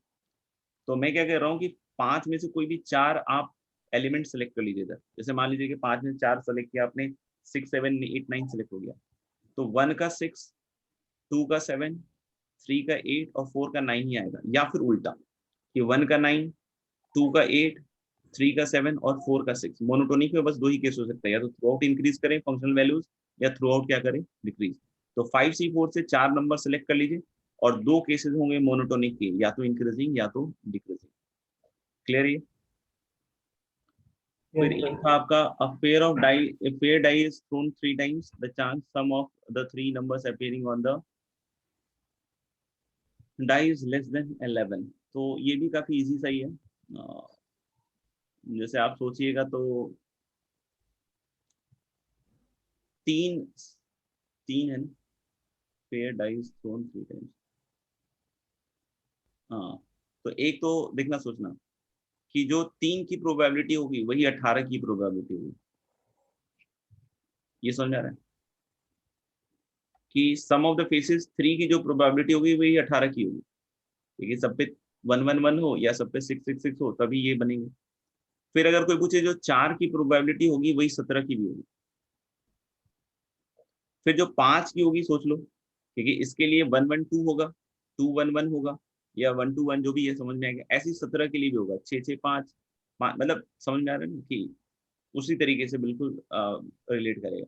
फिर 5 का और 16 का सेम होगा। फिर 6 का केसेस और 15 के केसेस सेम होंगे। फिर 7 का और 14 का सेम होगा, लाइक वाइज सब। 8 का और 13 का सेम होगा, 9 का और 12 का सेम होगा, और 10 का और 11 का सेम होगा। तो आप देखो, लेस देन अगर कोई बोलता है कि हमें क्या चाहिए, die is less than what, 11। देखो, तो जो लेस देन 11 वाले केसेस हैं वो यही है, and this is exactly same as this. आप देखो, तो यानी हम लोग बोल सकते हैं क्या कि लेस देन 11 में अगर ये आ रहा है तो ये आधे केसेस है टोटल के, तो सीधा हम एक तो लिख सकते हैं। हाँ, दूसरा हम बेगर से भी कर सकते हैं, x1 + x2 + x3 less than 11। वही इसमें डमी वेरिएबल ऐड करेंगे, और डाई के फेसेस हैं, ध्यान रखना। तो 0 नहीं हो सकता कोई भी वेरिएबल, और 6 से ऊपर नहीं जा सकता, तो वो केसेस घटा देना, अपने आप बन जाएगा। ठीक है, 8 बच्चे तो लगता है निकल चुके हैं अब तक। No sir. बिना होमवर्क लिए। हाँ सर। अभी शायद 30 बच्चे थे, 30 या 31, पता नहीं, 23 दिखाई दे रहे। 31 थे सर। 31 थे सर। वही बोला ना, 8 गायब हो चुके हैं। अच्छा, होमवर्क के लिए देख लेते हैं।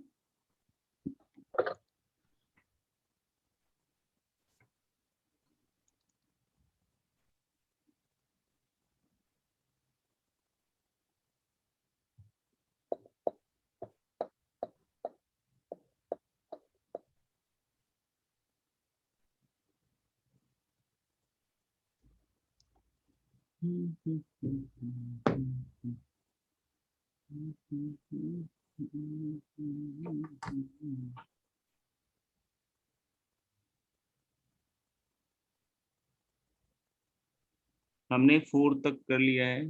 5 में बेस थ्योरम का ज्यादा यूज है।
हमने एक्सरसाइज 2 में यहाँ तक कर लिया था ना, 10 और 12 भी कर लिया था, तो उसमें 11 लिख लेना आप,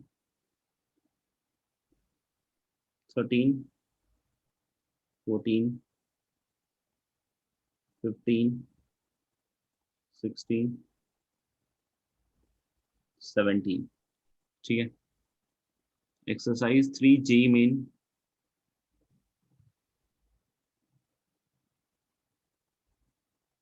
फाइव वाला रहने दीजिएगा, ऐसे लिख कर सकते हो।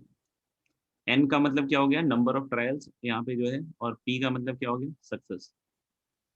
ठीक है, तो ये ध्यान रखिएगा। 1 2 3 4 5 6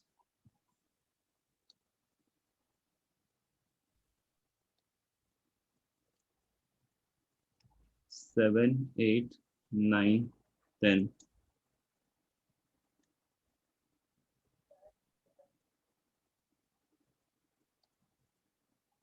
11 12 13 14 15 16 17। ये एक्सरसाइज 3 का है, ठीक है ना, देख लेना। और